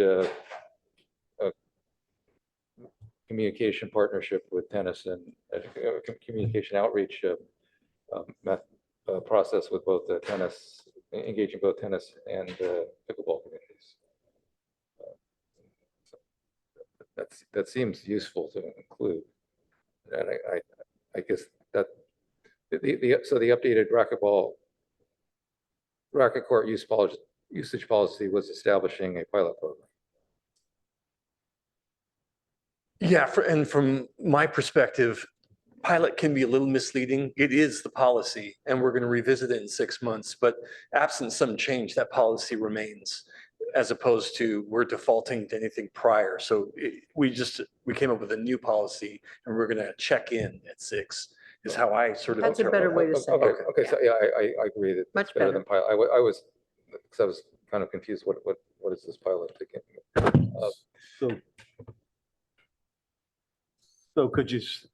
So could you say ad hoc with community engagement updated and make it just sort of a merged bullet point, I guess? I mean, Or- we did update the policy based on feedback from the community and working with staff, right? Ad hoc reviewed the existing policy and uh, and sought community feedback through and received community feedback.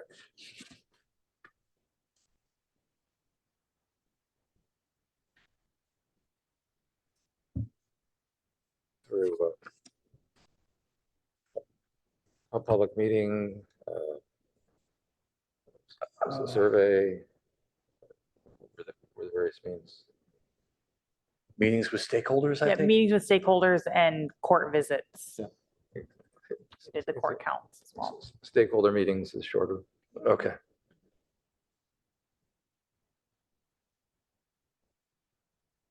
Site visits, okay? Yes. Yeah. Yes. It's even better. Great. And regarding the updated policy, do you want to say what it was? How- Like increasing pickleball access, something to that effect? Yeah, increasing pickleball access.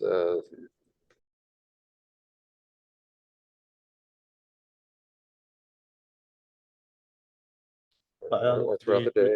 Do you really need to say?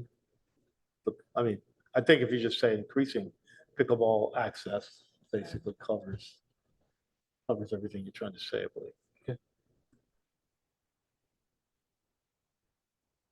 And on that date, that's the commission voted to I could add PRC updated. How about that? Yep.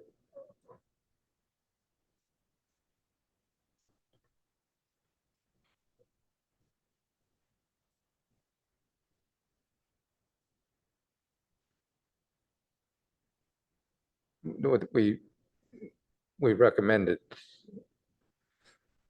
Yeah, in this case, though, instead of going to council, we got it approved by the city manager. Right, So but still, we yeah. recommended Yeah. an update.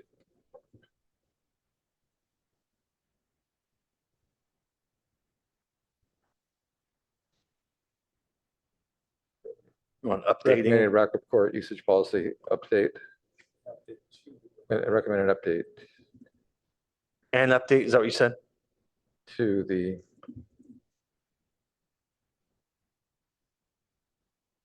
maybe comma after policy, maybe. Sure. I could put it in parentheses too, if you think that's any better. That's fine.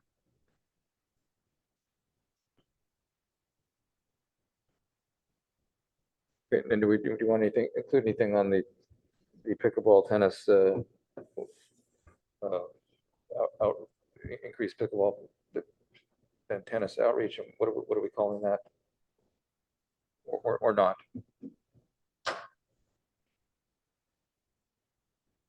Yeah, I think it's significant that we're working to bring the pickleball and tennis communities together to work to discuss how to move forward with things. I'm And sure what I said. for the third one down, began research into cost and feasibility of adding lights to city-owned. Would we not want to say city-owned tennis courts? Because I think we're trying to keep the balance between pickleball and tennis. And if I were to read this, I might think that it was all pickleball related.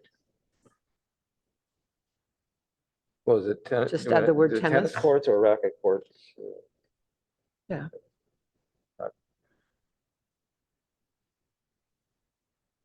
Are you just looking into adding lights to tennis courts? And that's fine. Yeah, I'm happy to add tennis. Tennis, sure.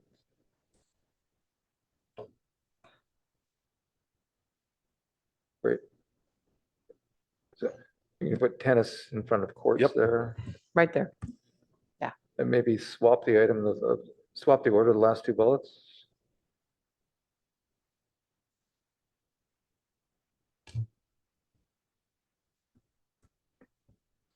Just add that we do have that information sort of teed up for the actual work plan itself. So it is hard to look at these in isolation because yes, it's an accomplishment, but it's also part of next year. So Mhm. this is going to be in two places for this one. And that may be the case for other groups as we go through this. Has this group met yet, the pickleball and tennis? I think Adam said that he had a lot of interest, but he was weeding through it. So Do we help? maybe Yeah, I don't it's have any like, information either. maybe initiated rather than formed.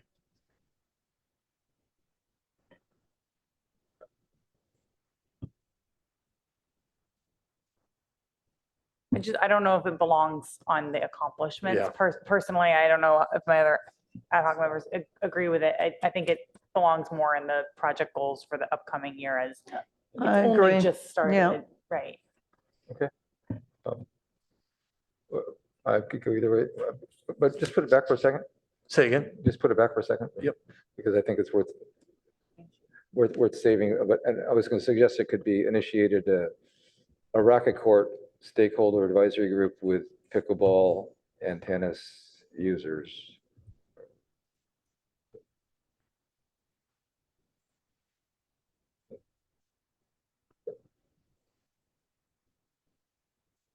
And add stakeholder in front of advisory.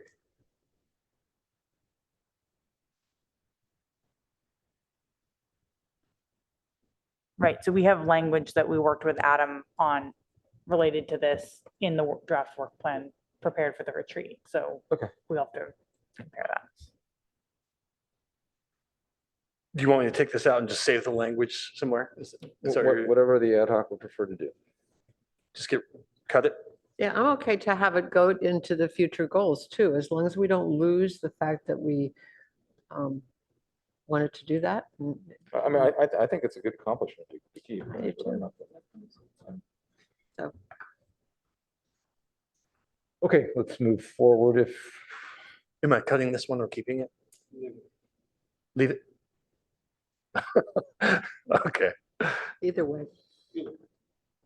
uh, do we want to tackle whittling down the rec projects?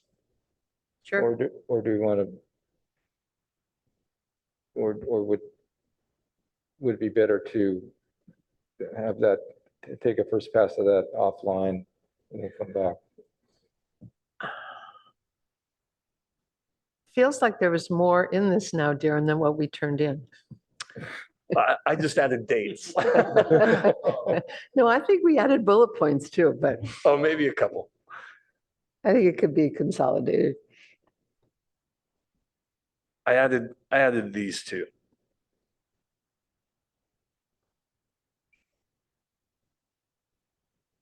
Oh, good.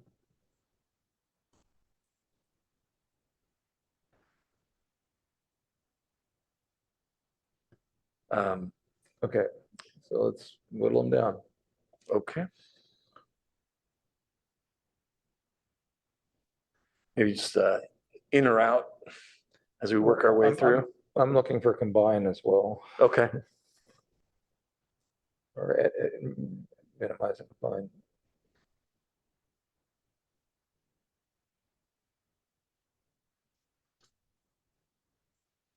Well, I mean, my take is that that's kind of an important first step, right? In trying to know where you should go from that point. And that is trying to find out from communication, community stakeholders, sort of getting their input as you start to develop those other bullet items. I'm wondering if the first three bullets could be combined into one. Oh, yeah, that's a good point. Starting with working with city staff or working with staff. Hmm. Yeah. Charted potential sites. Working with staff initiated stakeholder outreach.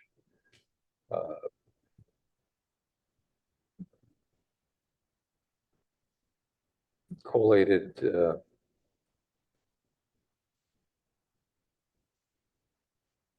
potential sites? Well, I was looking to collate the second bullet items. I'm sorry? I was looking to You could also, work the second bullet items into collated. Oh,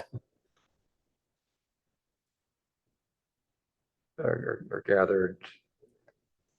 that also sucked in bullet point 5.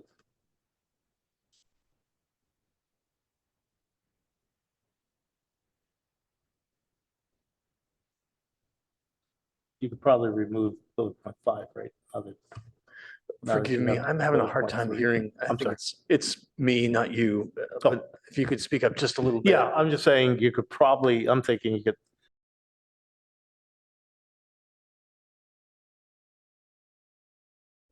into that second, into your third bullet point On- already. Although the community survey was a pretty significant step. Yeah, those are like two different things, Yeah, I think. so work with city staff on stakeholder outreach, uh, and researching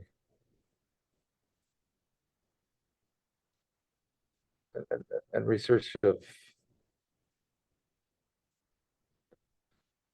Delete collated, I think. of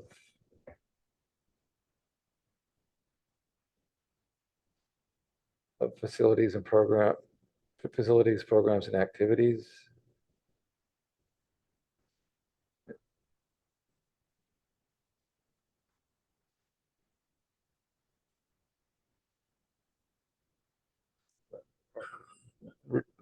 And research instead of researching.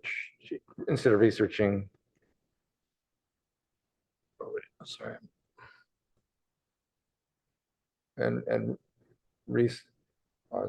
research of wellness of neighboring wellness center facilities, programs, and activities. Is that what this was? Or is this also looking at the community, the programming from this community?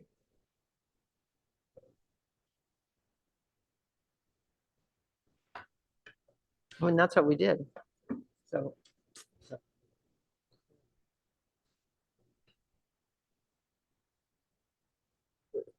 So let's change research to research of wellness center.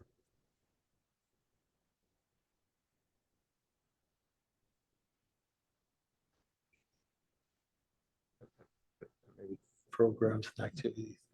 does that cover the first three bullets sufficiently? mhm.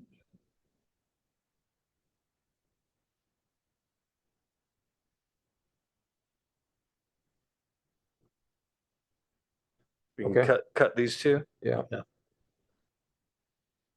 Okay.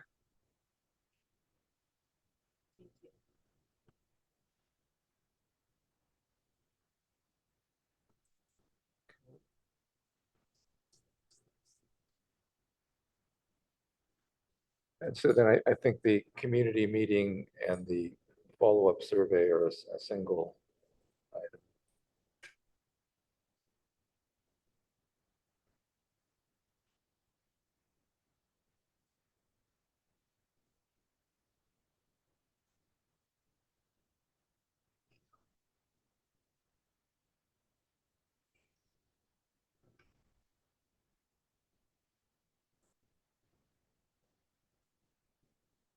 Yep. Great. Yep, that's good. For this little piece on potential sites based on criteria, are we wrapping that into a different area or cutting that? I think it's a cut. Actually, I think it falls into 1, 2, 3. I mean, bullet point 4, you're talking about possible locations. Yeah.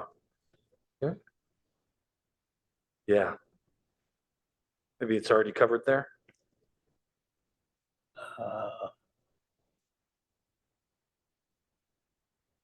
Yep. Ed, you agree? I'm fine. And you got ad hoc there.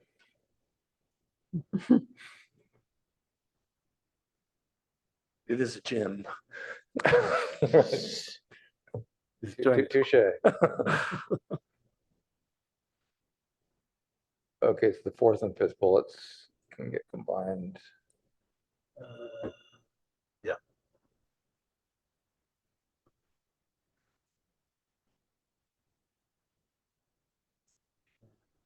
Uh,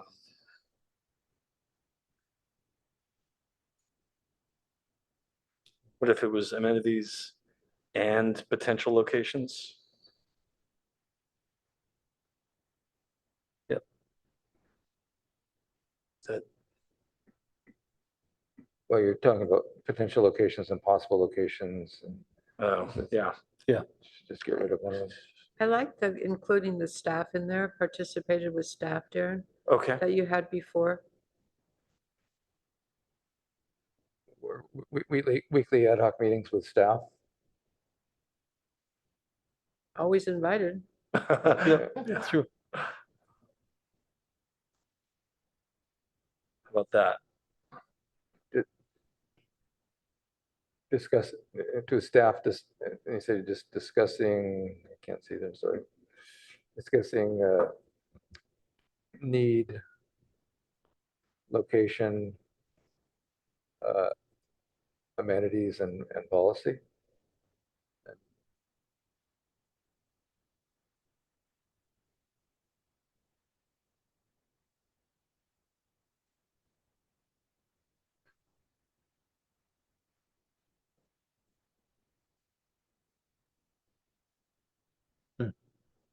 Get rid of questions. Say that again, get rid of questions? Get rid of questions. General policy. Mhm.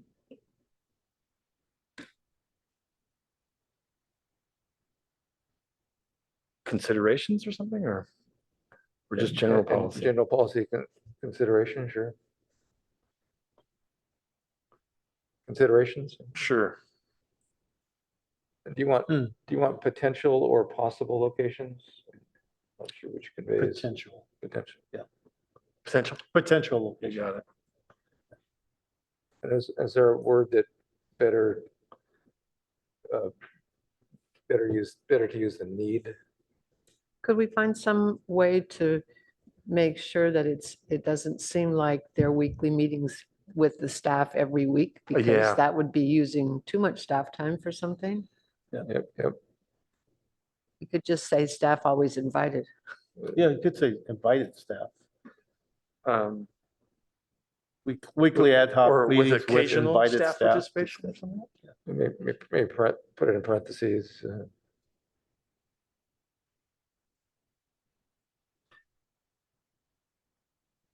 With staff invited or with occasional staff With participation? Occasional staff invites. Okay. Yeah.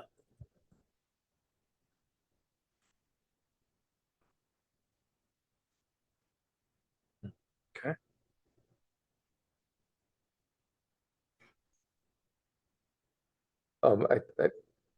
Do we need to put wellness center in there? So Jim, you'd like discussing wellness center need, potential locations, amenities, or is that implied sufficiently?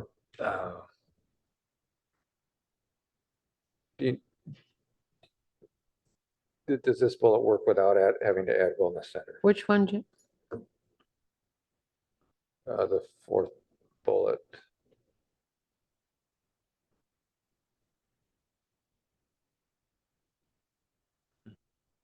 You want need for wellness center? Is that what you're? Well, all of these apply to the wellness center. Yeah. Is that implied without including it there? Right. And would demand be better than need?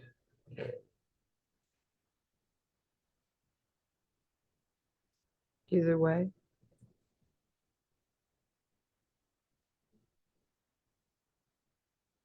Okay. Need, you prefer need? You prefer need to demand? Prefer need. Yep, let's go with need.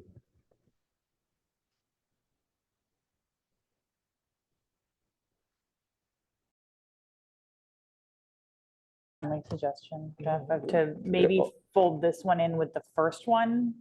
So working and maybe make it just a longer list of 1, stakeholder outreach, 2, research or wellness center facilities, programs and activities, and 3, discussing the need or community interests, locations, amenities, and general Yep, yep. policy considerations.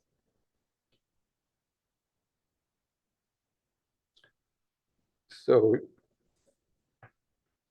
do you want to start it with then weekly ad hoc meetings with occasional staff participation?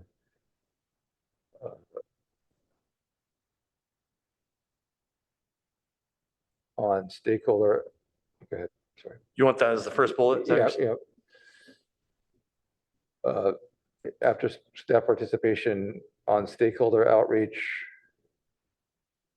and research of wellness center facilities programs. I'm just pasting in the, And research on the rest of the sentence or a different? well, just paste in from the research.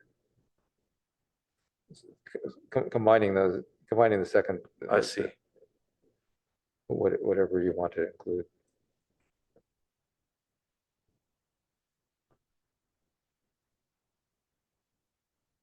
So,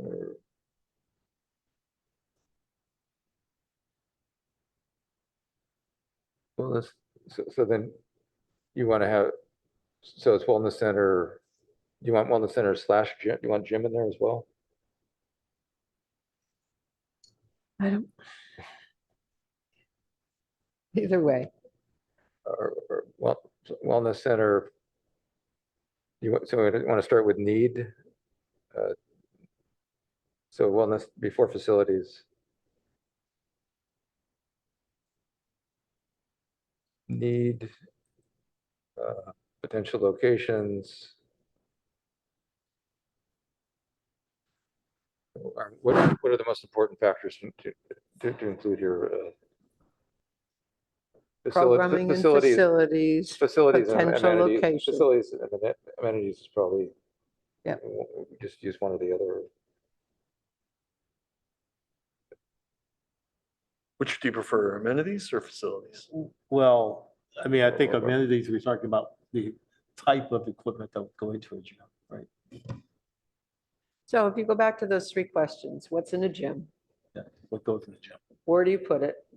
And can you afford it? Yeah. Those are those Why 3 did you questions just put remain that in? consistent. What? Yeah.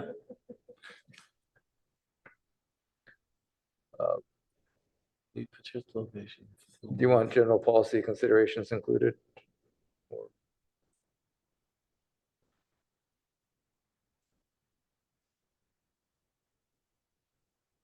But now that discussing the need is a trailing, where are you putting that?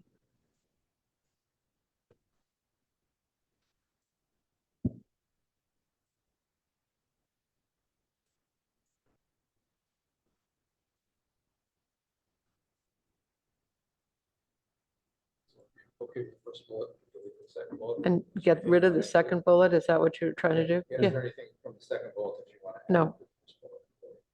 Nope. Okay, cut. Last 2 bullets be combined.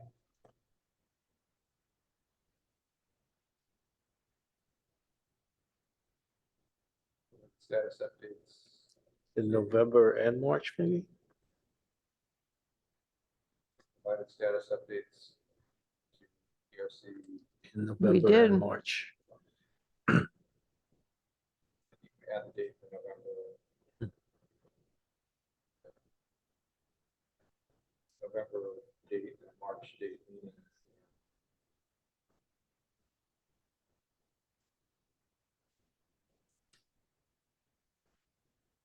Was it the November 25th?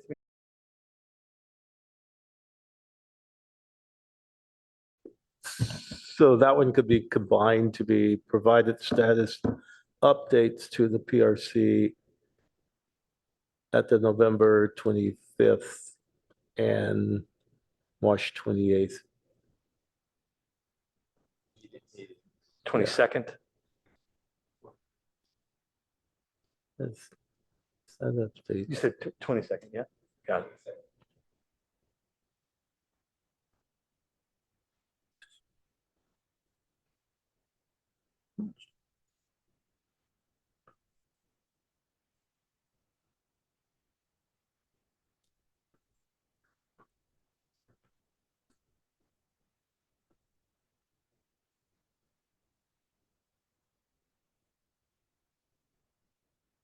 Was the, but November, was that agendized or was that just an ad hoc?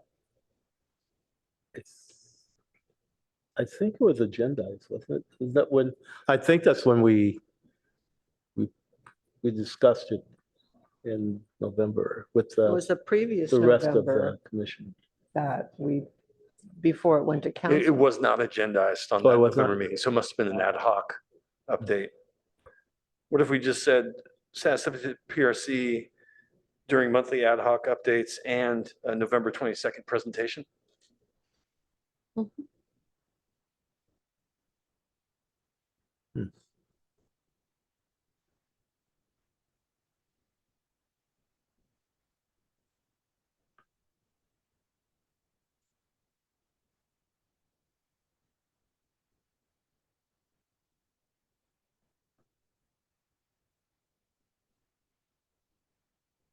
Yeah, okay, it's November 21. That was being referred to. But it was just an ad hoc update, right? November 21 was the previous presentation. November 22. I see. But that was not agendized. Would you like me to add in November into anything? Okay. That's not part of this full plan. Jeff, you're talking about 2021, Yes. November. Yes, that's correct. Yes. Now I'm really talking. Mhm. Right. Okay. Good with the wellness center? It's fine. Next. Okay.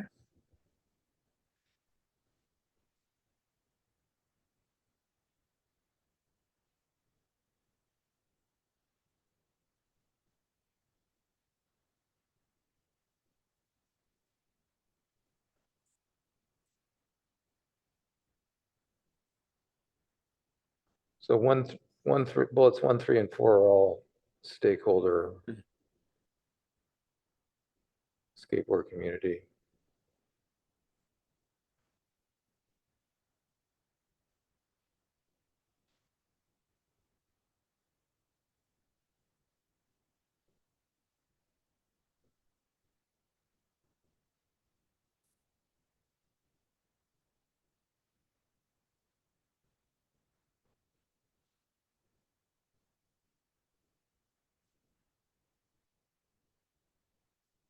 Can we go up to the first bullet on the previous item? Maybe kind of follow the same Sure. format.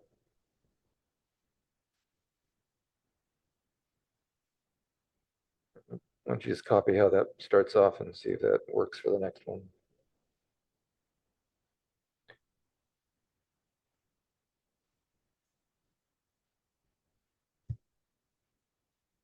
So.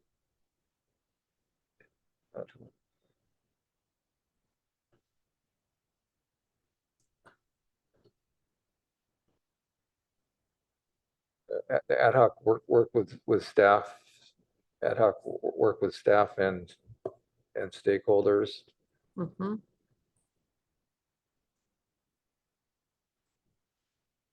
And skateboard community stakeholders.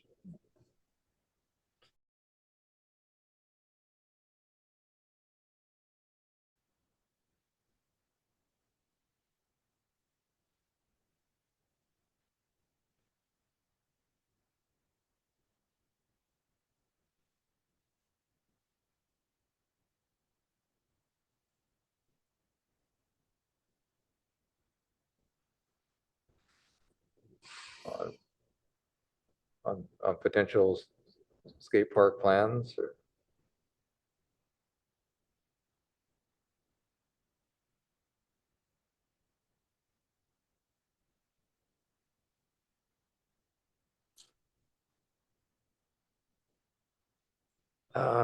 Let's see. Is that design? Potential skate park design Yeah. concept. Conceptual design. And maybe something related to the integration with the existing, Well, bullet number 3 is really important. sorry? Bullet number 3. The bullet number 3, communicate, No, I was trying to add number 5 into the top one. If that's. Yep.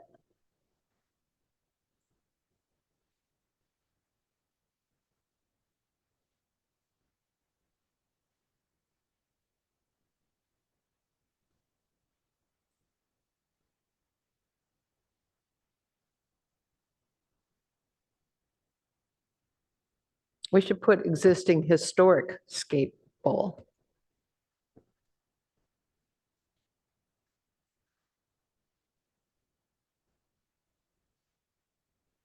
Get rid of the second bullet. Get rid of the now third bullet.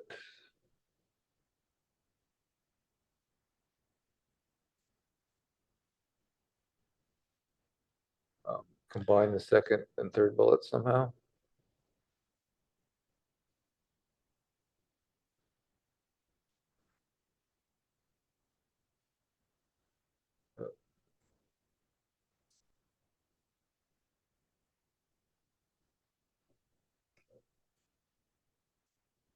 Maybe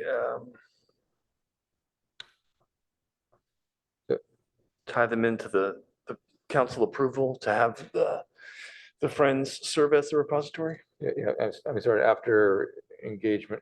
Just Which something like bullet point? after engagement with Friends of Palo Alto Parks. Whatever you want to, however you want to refer to how you're working with Friends of Palo Alto Parks. The preliminary work leading up to bringing it to the commission to vote to recommend, to vote on the recommendation. I see.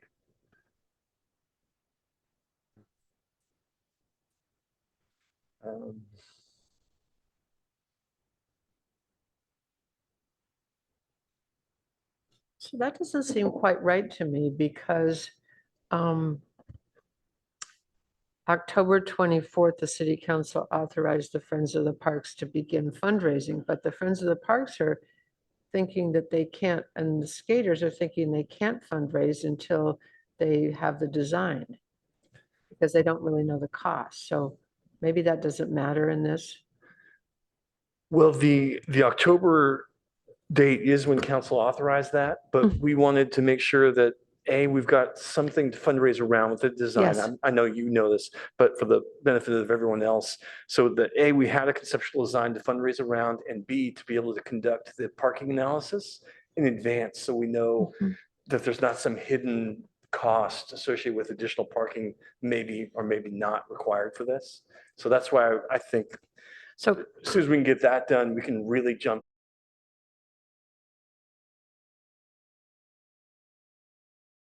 looks like the skaters haven't done anything, but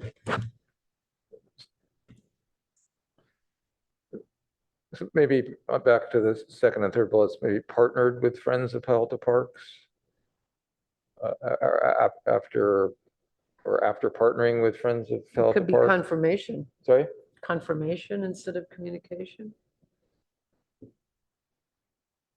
I was just trying to, something after partnering with Friends of Palo Alto Parks, then the commission, or after agreeing to a partnership with, or after agreeing to a partnership with Friends of Palo Alto Parks, or a potential partnership, PRC voted to recommend.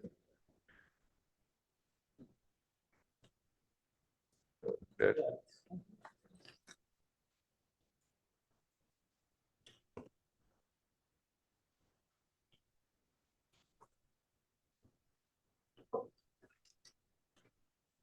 Well, could you say after partnering with Friends of Palo Alto Parks, And the authorization from the city council.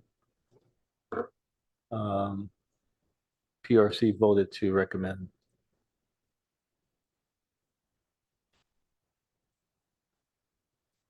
Or maybe we should lead with established a partnership with Friends of Palo Alto Parks following a recommendation from PRC and city council Yeah, you could do authorization. it that way. That was the accomplishment.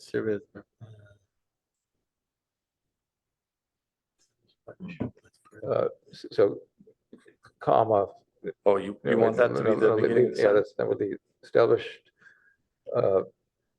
comma, following a PRC recommendation, following PRC recommendation on September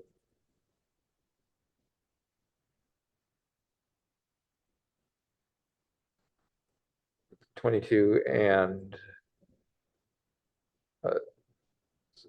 so then delete the rest of that. All right, so, right, yes, sorry. And city council authorization. Oh, I see. Just get rid of all of this? Yeah.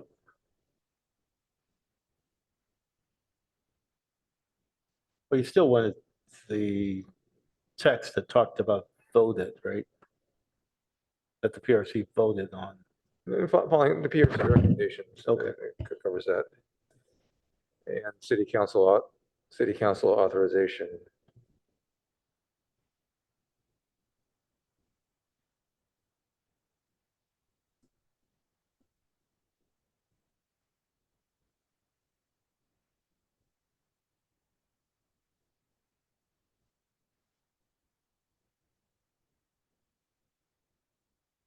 I don't know if there's any of the last part of it that you want to put into the beginning of that. Mm-hmm.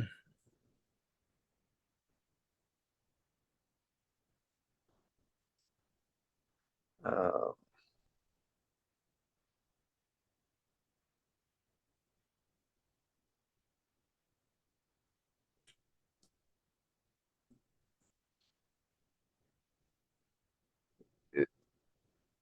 Is the partnership serving as a repository of potential funding, or do you need can you get rid of potential? As a I might even say. I think it's hard to say For until- skate park donations.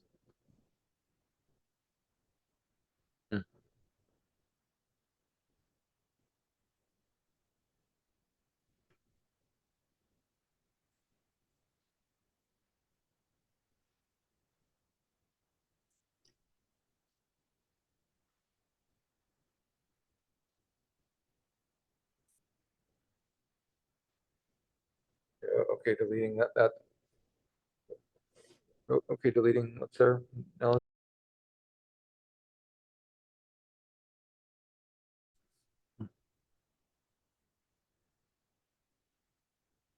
Yeah. Good to go. So, It's good. and then combine the last two bullets. Yeah. Staff working on.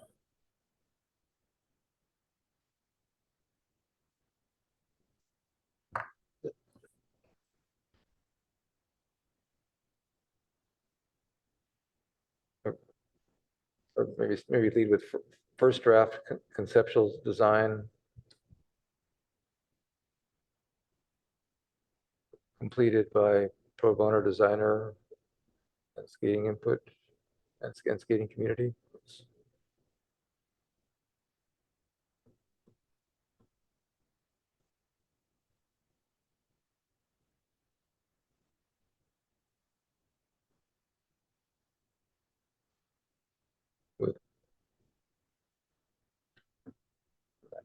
Would it be important to say any place or drop it in about the 200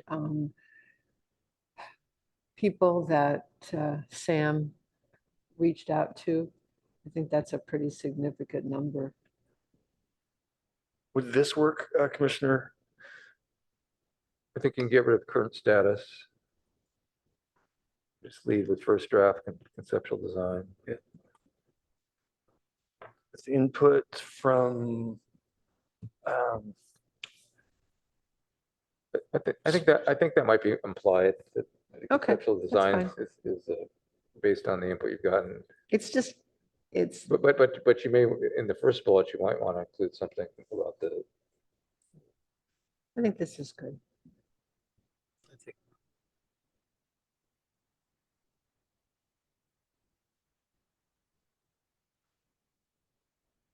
well, did you get input from 200 plus stakeholders? You got, Well, I think that we thought it was a pretty big deal that, that he would do that. So I don't know if there's a way to incorporate it that, broader skateboarding. yeah. Skate community. that's nice that way, Darren. Yeah.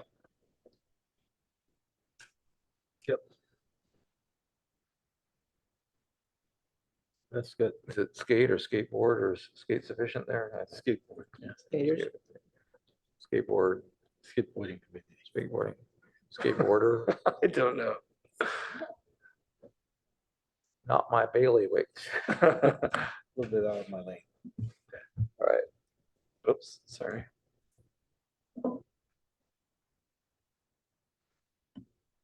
Two bullets, just let it go. Need to add more.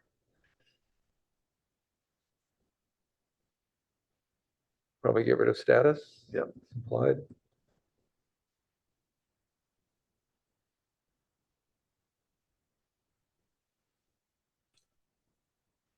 Sure.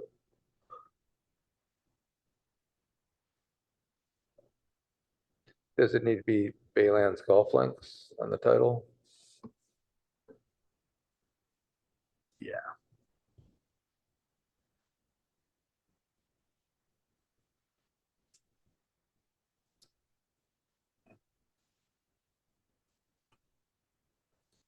Okay.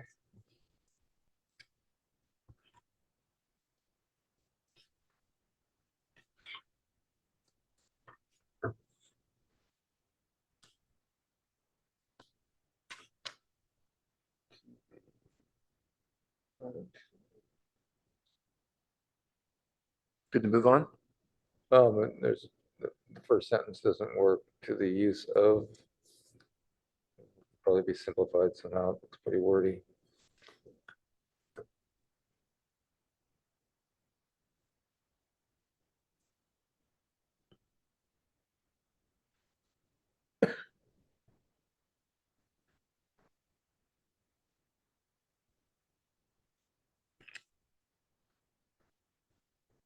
Instead of applying to, Are you on first bullet? yeah, first bullet, Sure. yeah.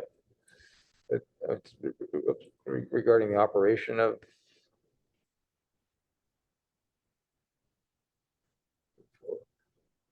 Or for the operation of,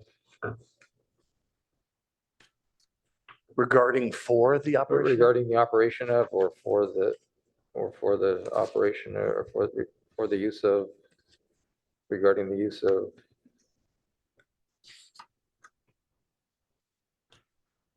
All right, that seems shorter than it was. Yep. All right.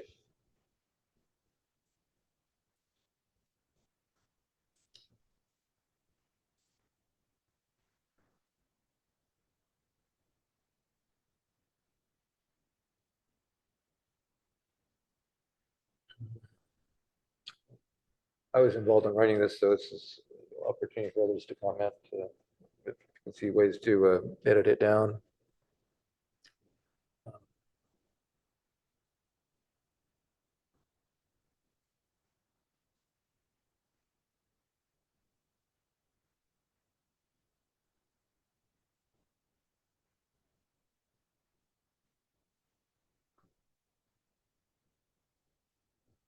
Sorry, the second and the third, are they the same audience for discussion?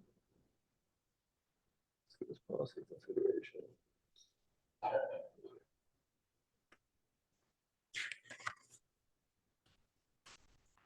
One is, I think is The first one is the ad hoc work, and the second one is the PRC discussion in October. So the first one was intended to highlight the preliminary review that the ad hoc had done. Maybe that's not.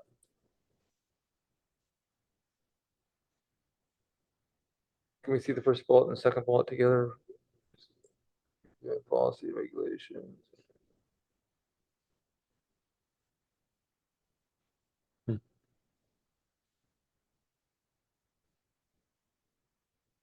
We could say policy considerations that we're maybe, the second bullet is a list of policy considerations that were reviewed and discussed.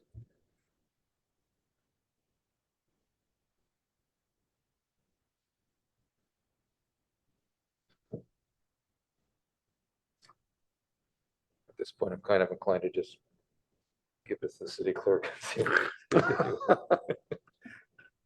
Yeah. Okay.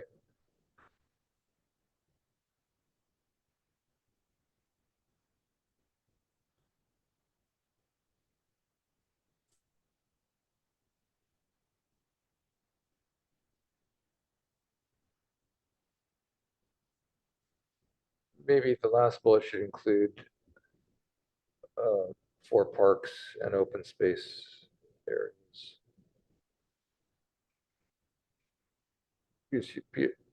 After regulations.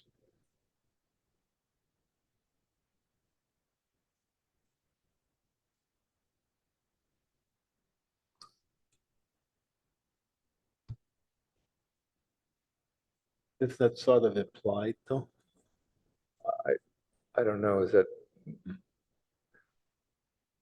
for parks and open space? Yeah, I guess it's mentioned in the, Which, but in terms of the summary statement of what the recommendation was, Mhm. I don't know.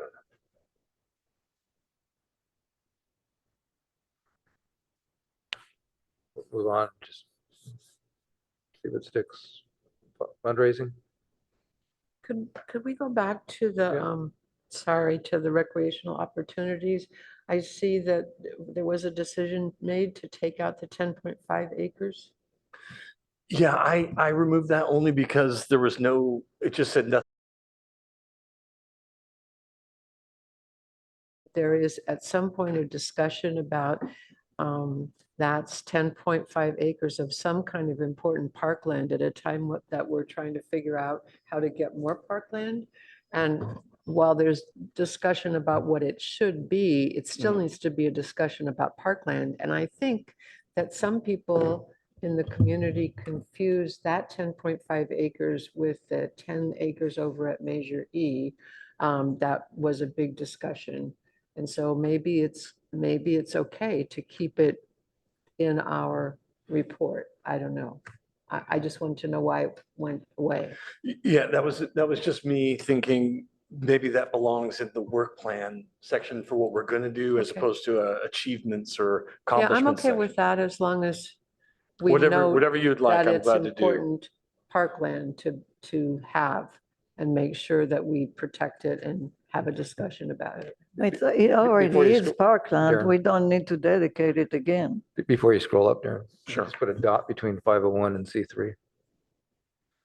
A period instead of a space.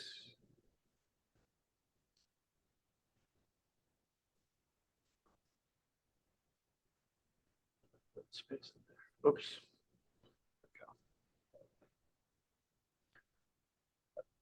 Commissioner Cripps, did that, what would you like me to do? Put it in the future. Okay. And so we'll make sure it ends up in our work plan. Yeah. Okay.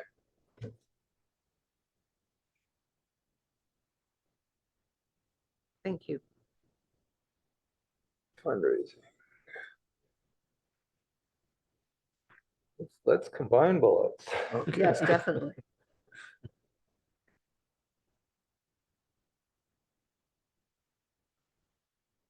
So maybe the first one can go away. I think that was important for the fundraising ad hoc to be able to understand the CIP early in the cycle, but it doesn't need to be in this. It was a good thing that we did it and Lon came to the commission, but it could be deleted. Okay. As long as it's part of the usual process.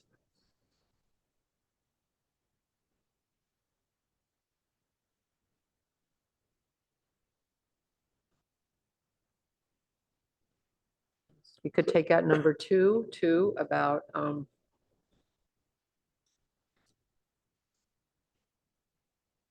just, I think we wanted to call out things that could be subsidized or people could get help through those organizations, but I think we can get rid of that. For the I first, think the next one is important to stay in. for the first bullet, could we say developed process for recreation, open space, community service ads? For a ongoing ad or, Do you want advertisements as ad clear? Or is that,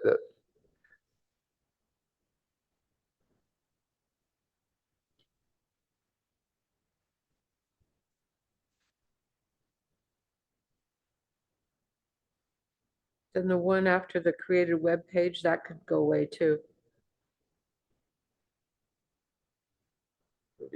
uncapitalized recreation on the first line?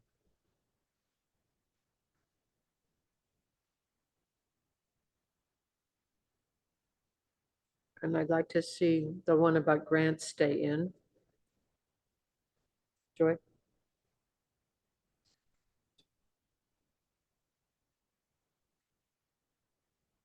And probably grants instead of grant.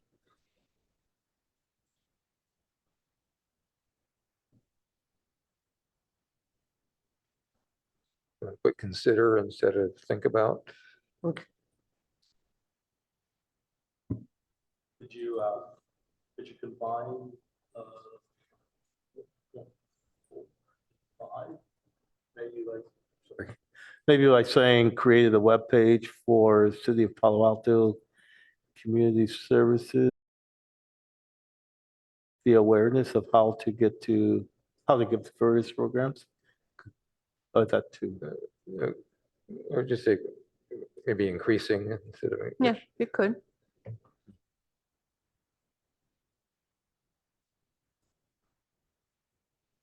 You say increasing instead of which increased?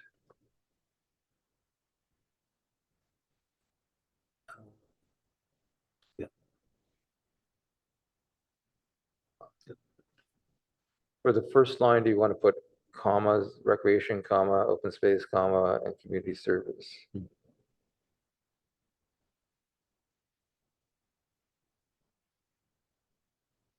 And. Yep.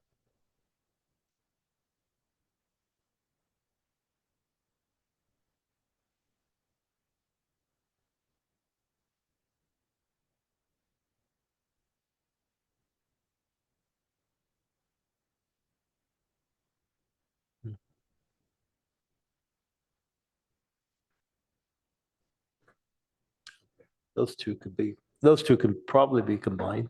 In I some think that's fashion. up to you, Darren. If you want to make that go away, you can. We wanted to be sensitive to the fact that it's easy to say, well, let's get a grant for this, Yeah. and be sensitive to the fact that sometimes there's no people to do it. So maybe just in the effort to be concise, I'd be okay with removing that one. But up to the ad hoc and the group. Or we could add the fourth one. We could add encourage city staff and partners during presentations to consider grants despite challenges. Maybe, I don't know. I'm just thinking if that's the last one is going to go away, then we Yeah. need to maybe specify. I'm not clear on what bullet number 4 is saying during presentations. It's like, are you suggesting that staffs and partners should consider grants when they're when they're making presentations or during public meetings, or I'm not, what does during presentations mean? I'm not following this. Past presentation, I believe. That's what you're trying to say here, right? What? So the 1, 2, 3, 4, the fourth one, encourage city staff and partners during presentations. Should we just cut the We could take it out. during presentations?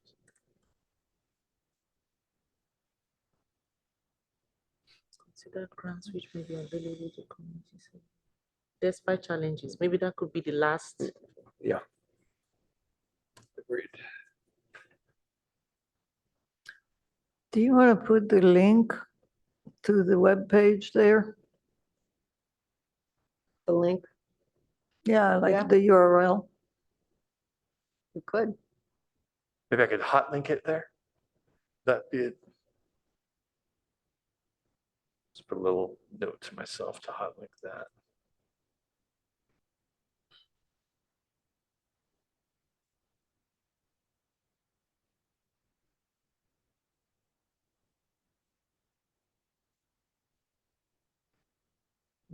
Do you want to change consider on the fourth bullet to pursue?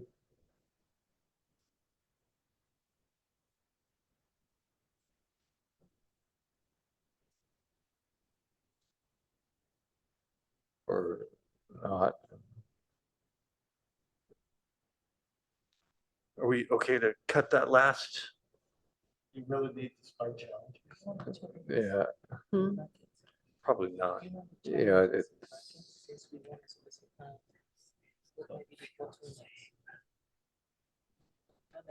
yeah. We can add it to the future, I think. All right. Maybe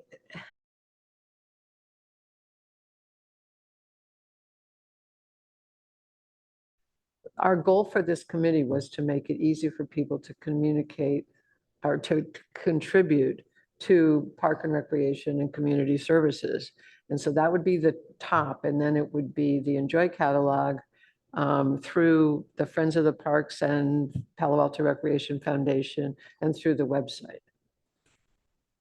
Does that make more sense? And then the last bullet point could be the grant.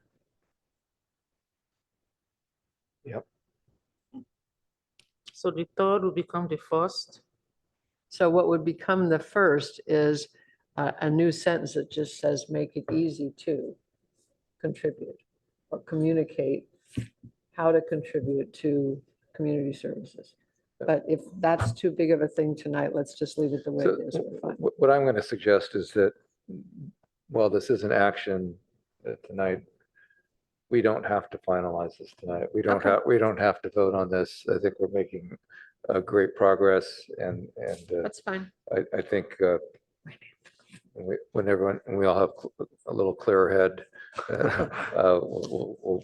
each of the associate ad hocs can reread their write-ups and see if there's any final changes they'd like to recommend, but we'll whip right through that.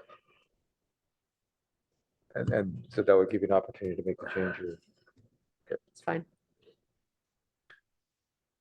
Vice Chair Brown, we just talked about how we don't need to vote on this item and finalize these results.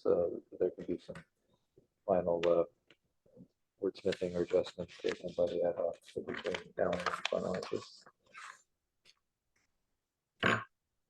Okay, urban forestry, are we done with?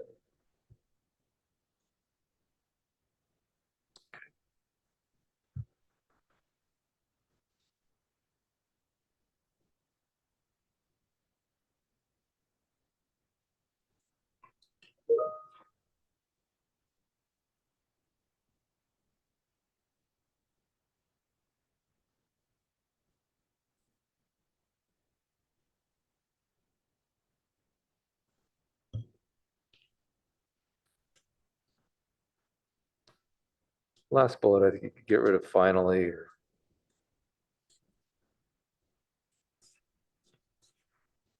just delete it. There there may be too much information in that bullet.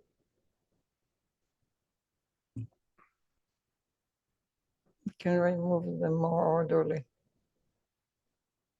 Excuse me? Can remove more orderly too. Sure. Yep.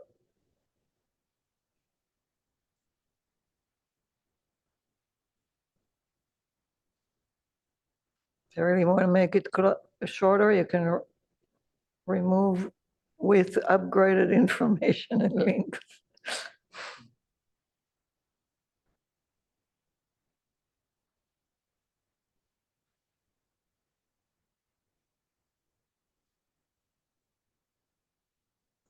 Sure.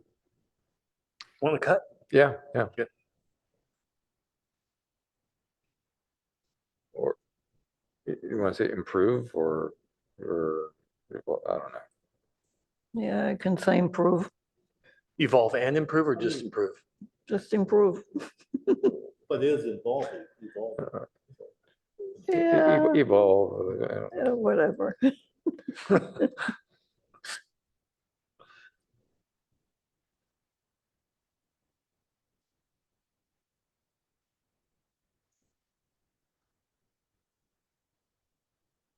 Or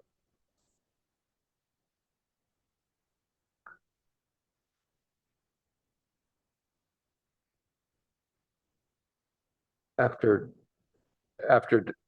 following the staffing, following delays related to staffing challenges, rollout is proceeding. Say roll out, It's- roll out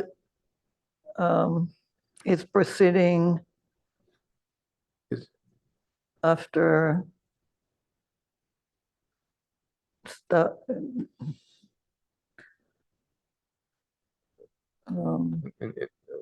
So it's kind of trying to say in spite of challenges or after working Yeah. through challenges or. Despite staffing challenges.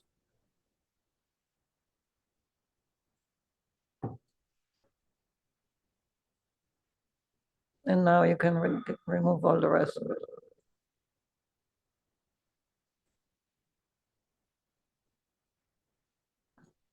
Not quite right, but No? it's fine for now. I'll put it all back then. No, it's just, it's fine for now. Parkland dedication. Parkland dedication. Unless someone has further comments on urban forestry.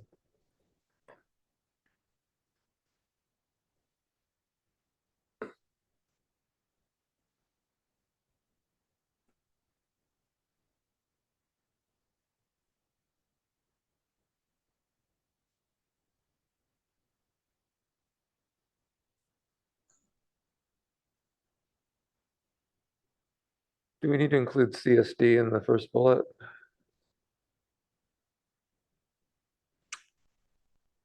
I think it's sort of implied since we are the If you're okay with CSD. being left out. Yeah, I'm okay. I feel like we're one. We want the public to.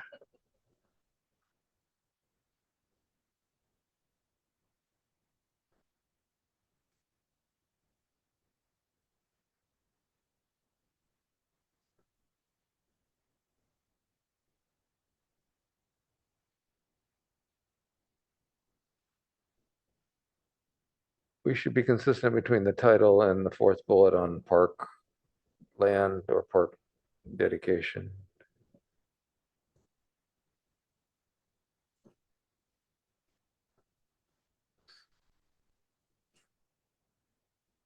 Others have comments on this?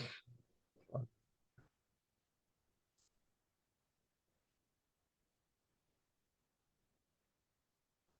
right. Okay. Last one. When we discuss the easement, the date. Yep, good call.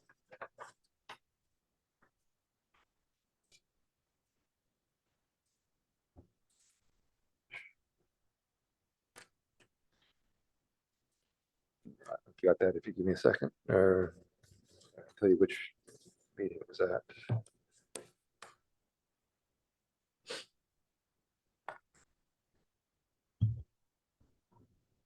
The PIO was February 23 meeting. So that's when we were talking about it. Thank you. February 20th? 28th, thank you.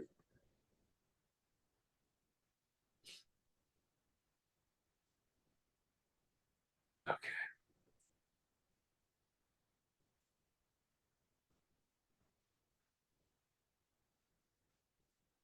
Got it. Got an extra 0 on the first bullet.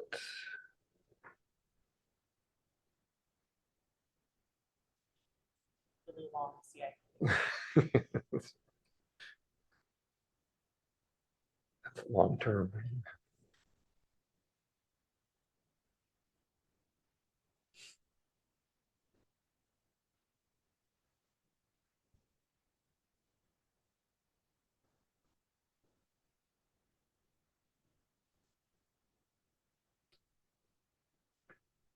Any comments?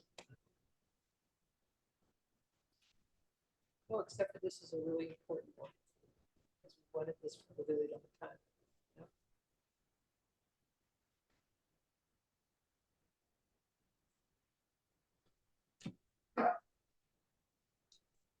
Is CCP okay after Foothills? We'll just say yes. It should be spelled out.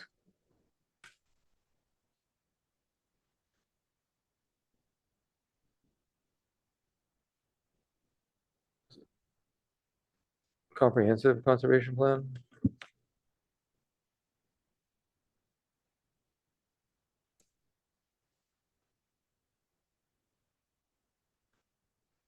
Okay.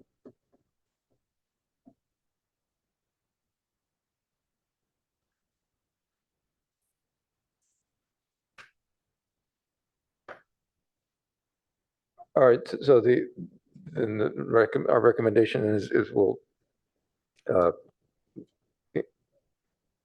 forward these results. These results will become part of the minutes, and the commission can review these for final updates before we have an action to adopt these into our work plan results. Everyone's in agreement with that? Chair, just a thought, would it be at all helpful if I emailed this as a Word document and then the ad hocs, if they wanted to wordsmith further, is that any benefit, or do you prefer it just as is? Sure, I think Okay. emailing would be fine.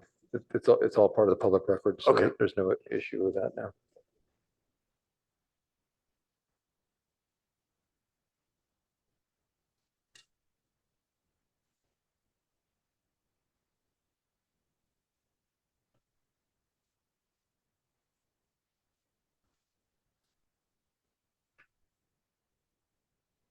Okay, does anyone have any further discussion on this item, or shall we close it out and move on? Thank you. This is always a lot of work, and I think we can appreciate the benefit of getting it done now instead of when we're in the middle of a bunch more of a similar type of work.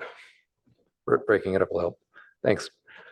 All right, we'll now move on to ad hoc committee and liaison updates. Does anyone have anything they would like to share? Anne? Thank you. I'm going to try to shorten this a little bit in the interest of everybody's time. So Chair, if you would like to stop me at any time and say you've heard it already before, please do that. Okay. After reflecting on the March Commission meeting, I think it was important for us to repeat and provide more details regarding the potential Recreation Wellness Center.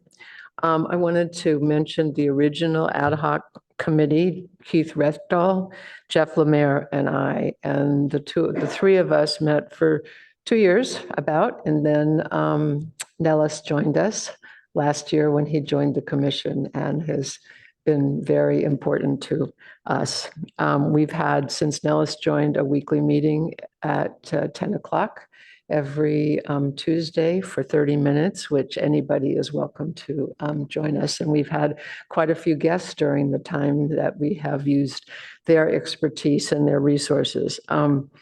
So those three questions that I talked about earlier in the meeting, what goes in a gym?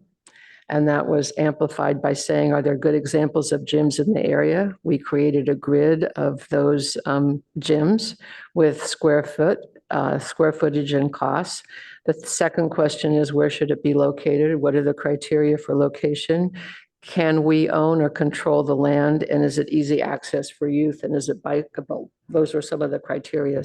The third question, obviously, is there funding in the community for a public-private partnership like was done with the JMZ? We know that we need a major donor. We need to create a vision for the center, but I believe still that the resources are in Palo Alto to make the wellness center work.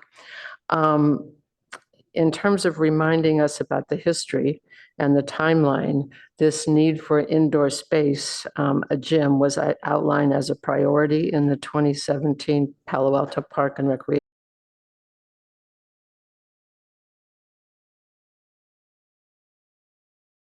The PRC discussed and approved and sent a request to council in November of 2021. That occasioned the front page article in the Palo Alto Weekly about do we need a gym, which then occasioned a potential donor who came forward who wanted to contribute a gym on a wellness center to the city. Unfortunately, that wasn't to be with the passing of the donor, but the need for the gym still exists. It did not go away. It was identified in the Park and Recreation Master Plan. So I wanted to kind of divert for a minute, if I could, to talk about the creation of the Friends of the Recreation Wellness Center. Park and Recreation has two really important nonprofits, one, the Friends of the Palo Alto Park, and the other one, the Palo Alto Recreation Foundation. The ad hoc spoke to both of those groups on occasion more than one time to talk about would they be willing to take on the fundraising for a project of this size. And it became clear after looking at what the Junior Museum had done that we needed our own Friends group specifically to concentrate on the gym wellness center. We were able to speak to people who were involved in the JMZ and along with staff at the city and council people who had been involved, and they were really a very wonderful resource. So we decided that we would move ahead and create a Friends of the Palo Alto Recreation and Wellness Center. Currently, there is a board of directors of 9 people.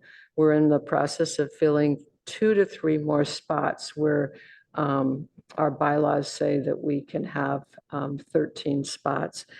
But we need to more correctly reflect the diversity in the community. So we're wanting to add 2 or 3 more spaces. Current board members, just for everybody's information, are Judy Kleinberg, Roger Smith, Bern Beecham, Tim Stitt, Mark Goulet, Steve Emsley, Nellis Friedman, Jeff Lemare, and myself.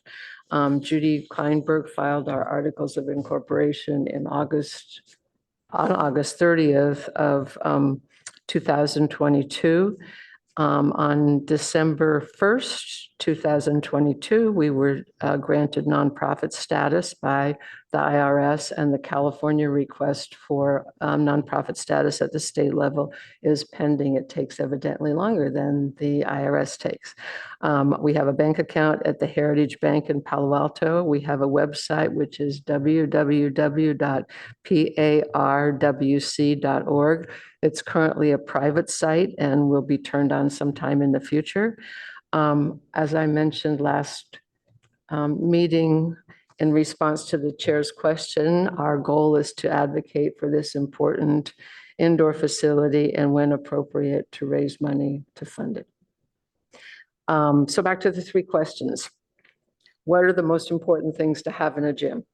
So we feel the most important is flexible indoor space to accommodate a wide range of sports and wellness program for all ages. Sports include, but are not limited to basketball, volleyball, badminton, table tennis, indoor pickleball, a climbing wall, indoor soccer, martial arts, judo, dance, gymnastics, fitness programs, our Fit for Life program, weightlifting and exercise equipment, exercise and wellness classes for all, and any future community suggestions.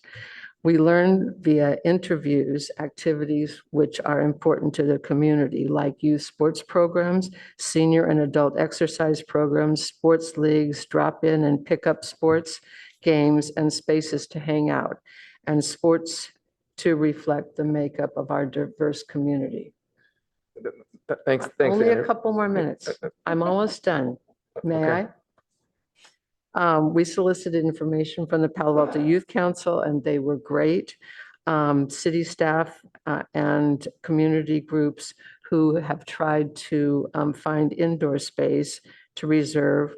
And we solicited supports from Palo Alto Recreation Foundation and the Friends of Palo Alto Parks, and spoke to the past Got Fields Collective that was going on. You remember, Chair, in 2010, I believe. So current plans for the potential center, you asked me, what is it going to look like? So 3 basketball courts with at least 4 other smaller rooms for a variety of sports and activities. A 1-story building, maybe considering a walking track around the top of the building, maybe not, for safety, especially of female runners and walkers, perhaps a cafe like Ada's has at Mitchell Park.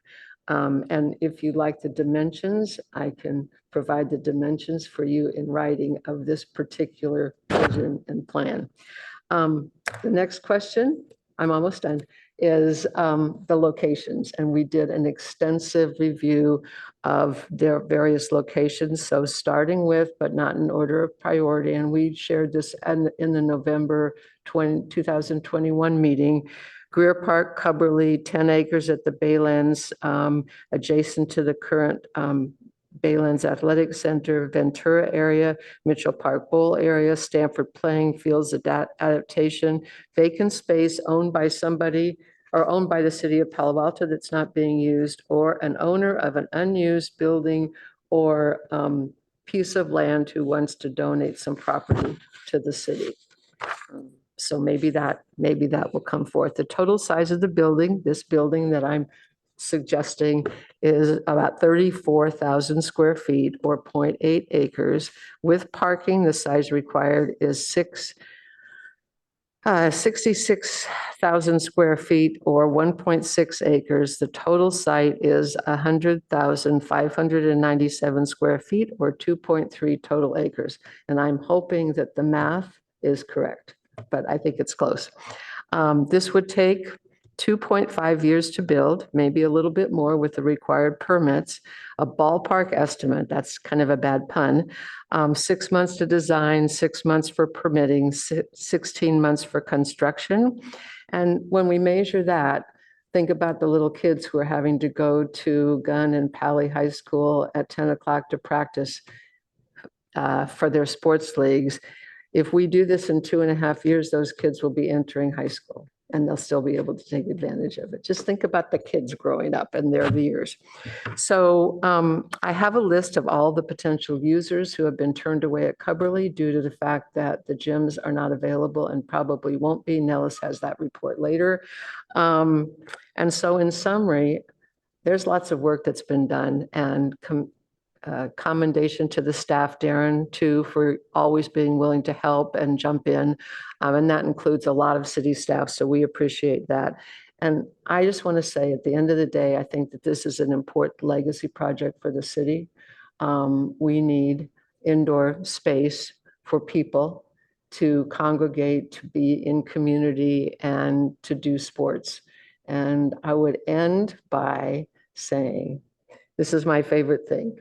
An Olympic ideal is to educate you through sports to build a better and more peaceful world. And I think this is a program and something that we can do that will encourage that. Plus the fact that Palo Alto has incredible heritage of Lucy Stern Center, Foothill Nature Preserve, the Palo Alto Winter Club, and a lot of other things where citizens have gotten involved in creating something that's really good for the community and what we're going to use, what we're going to leave as a legacy. And I am done, Chair. Thank you very much to all my fellow commissioners for humoring me as I go on in this report. So hopefully that provides you a little bit more of the information that you were asking for at the last meeting.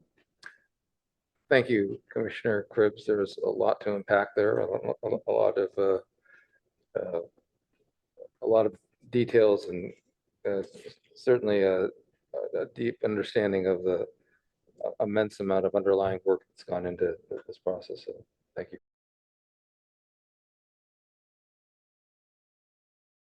Hearing more about this as the project evolves.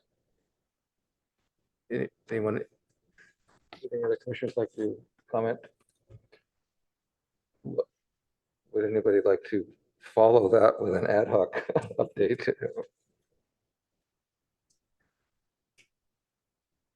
I will share that last week I attended the Mid-Penn meeting on the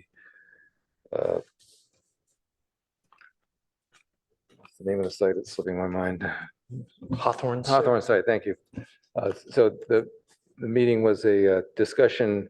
It's a 5-phase program. They're just wrapping up the second phase, which is some of the evaluation and planning. And part of the third phase is moving on to more of the details and establishing a stakeholder group, which will be consisting of 7 appointees. There are 7 directors of Mid-Penn. Each director will be appointing 1 member to the stakeholder group who does not need to necessarily live in the jurisdiction, in the geographical jurisdiction of the director, and that's based on considerations of knowing people, and the person they might want to choose to represent them might not live in that district. And there will be 6 other at-large stakeholders elected through an application process by the Mid-Penn directors, and they're looking to get that started this summer, and I think it runs for about 18 months. And we look forward to sharing more information with you about that. Any other liaison or ad hoc updates? Sure.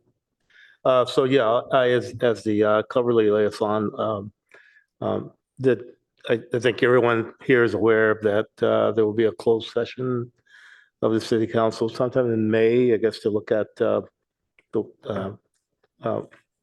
discuss the response to the Palo Alto Unified School District's letter inviting the city to submit a proposal. So we'll wait and see what happens with that.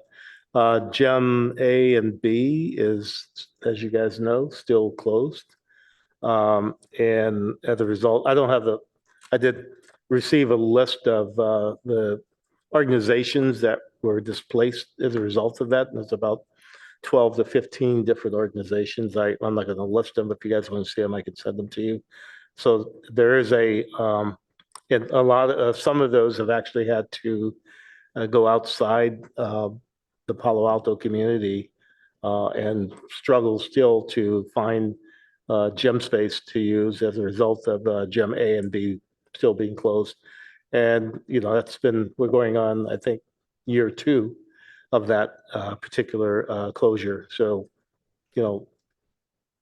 really sort of sets the stage as to that we really need to be focused on trying to come up with a wellness center or gem as a replacement. And, there's never going to be too many locations for gymnasiums and so forth. And I think, as was mentioned early on during the presentation from the city, is that we have there's a lot of pent up need for summer sessions and so forth. And in order to accommodate those, it is that we have a need for additional space where we can have people be able to take advantage of those. So So yeah, that's still continues to be an ongoing problem with the gymnasiums being closed and being closed for, and it's still, I think, I was listening to the city council meeting last night, and it's still, an issue that's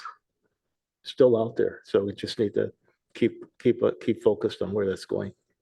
I think the other thing I had was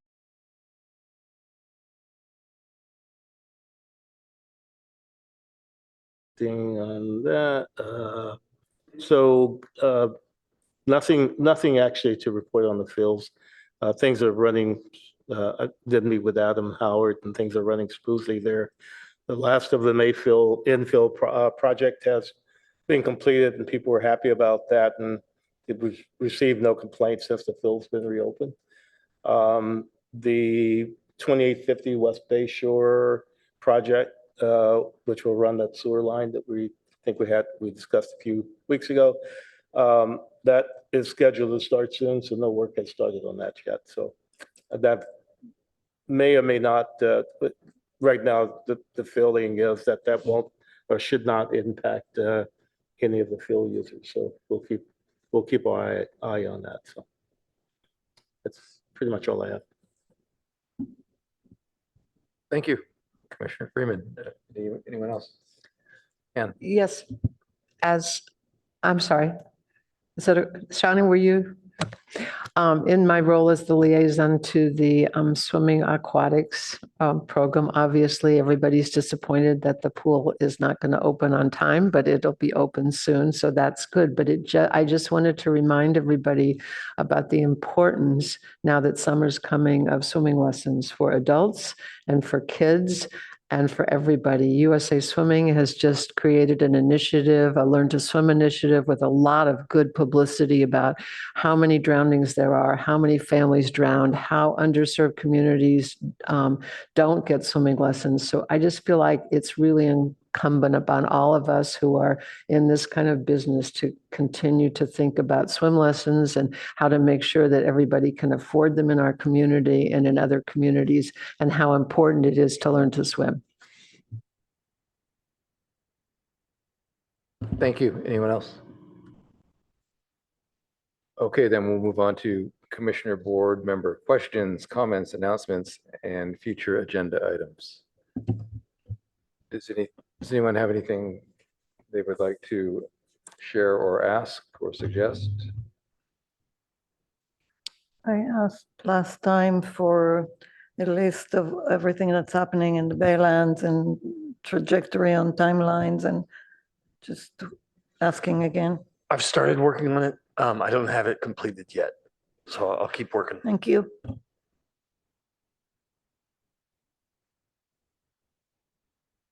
Anyone else? I guess I'll ask one more question. What about the golf? What's happening with the water board?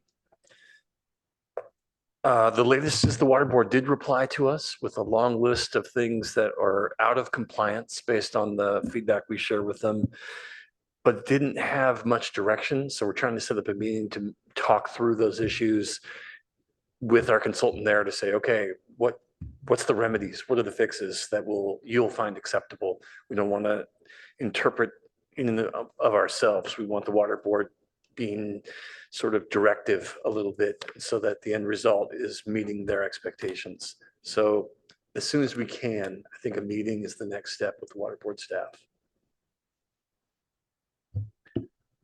Okay. Anyone else? Are you able to share what they sent you? It's probably, I don't know if it's public or not, but if you can share it, I'd love to see it. There's no reason why we couldn't share it. Thank you.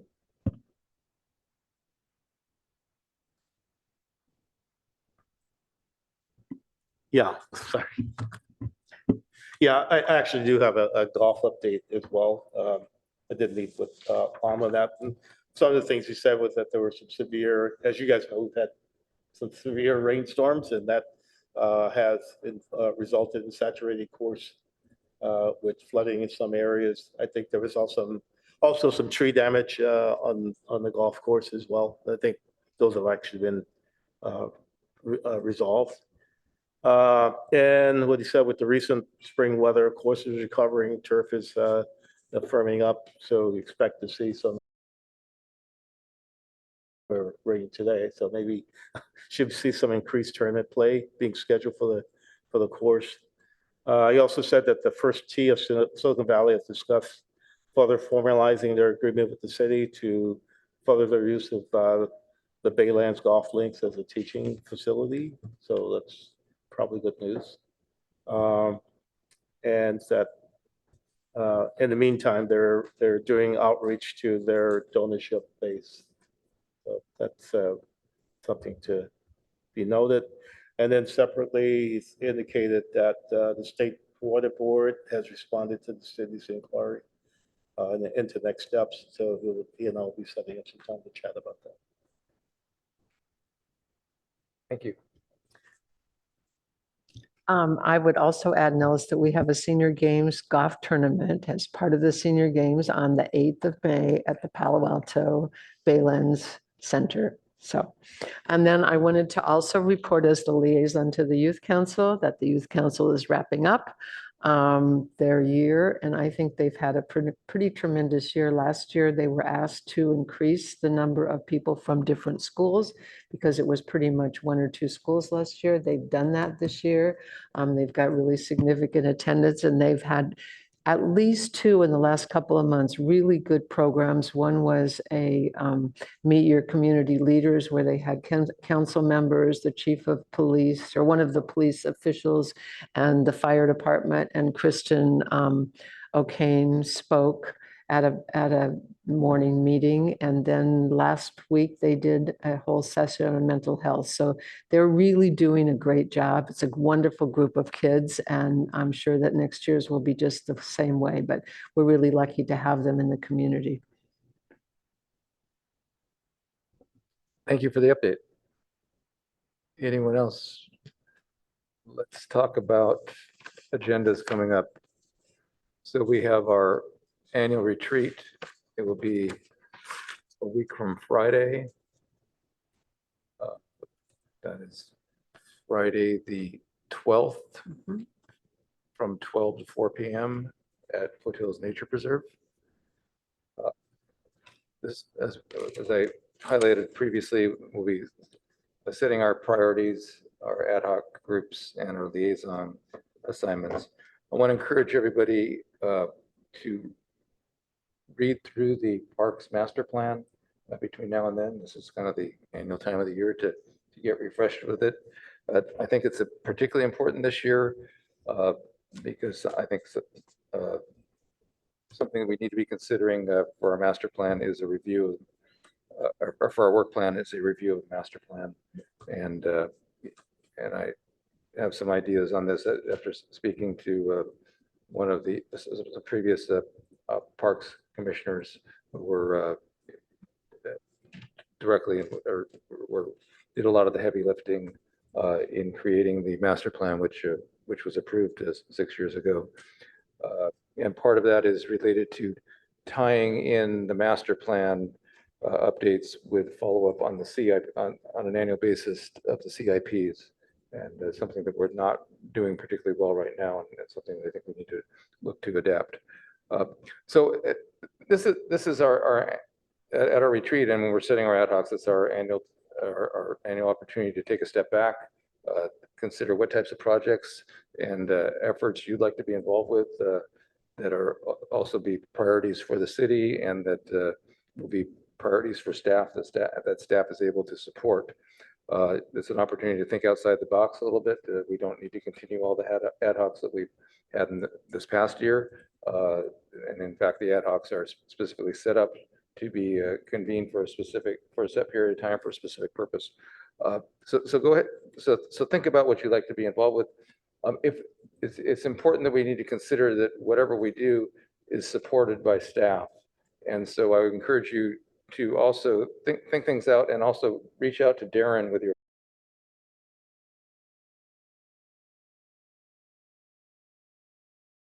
at our retreat in just a week and a half. We can make sure that we're working with more mature ideas, and staff can provide some feedback on on what makes sense or can have some time to consider things. And it can be from something small to something big. You know, if somebody wants to pursue a more direct, more in-depth involvement with recreation programs and camps or something, some specific ideas, let's make sure that we're able to approach Darren and Adam Howard with the idea rather than just coming out with it at the retreat. Darren, would you like to add anything regarding the? No, retreat? just that would be great. If you could email me those ideas and I'll try to run them through other CSD staff and perhaps Public Works Engineering, excuse me, as well, to get some other ideas. So I would sort of be prepped and prepared to respond to those ideas and share some feedback.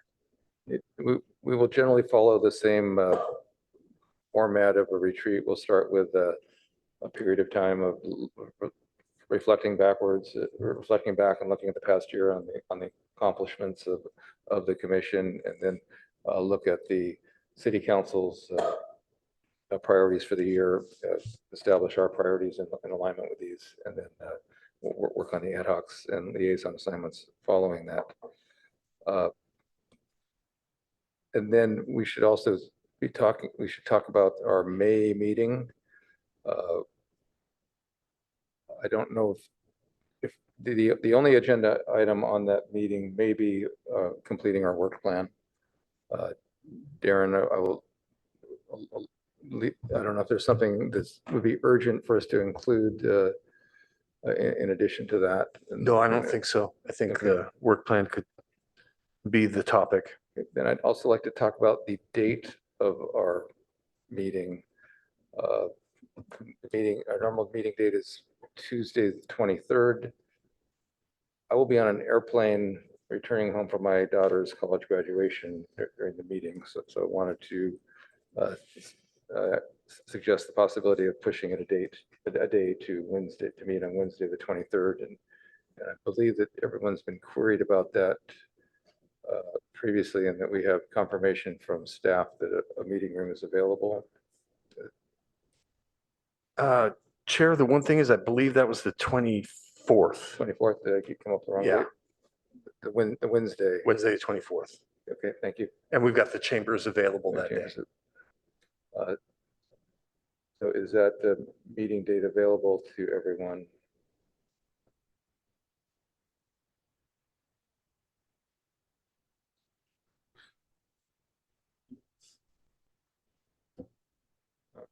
I'm sensing an ugh from Shawnee.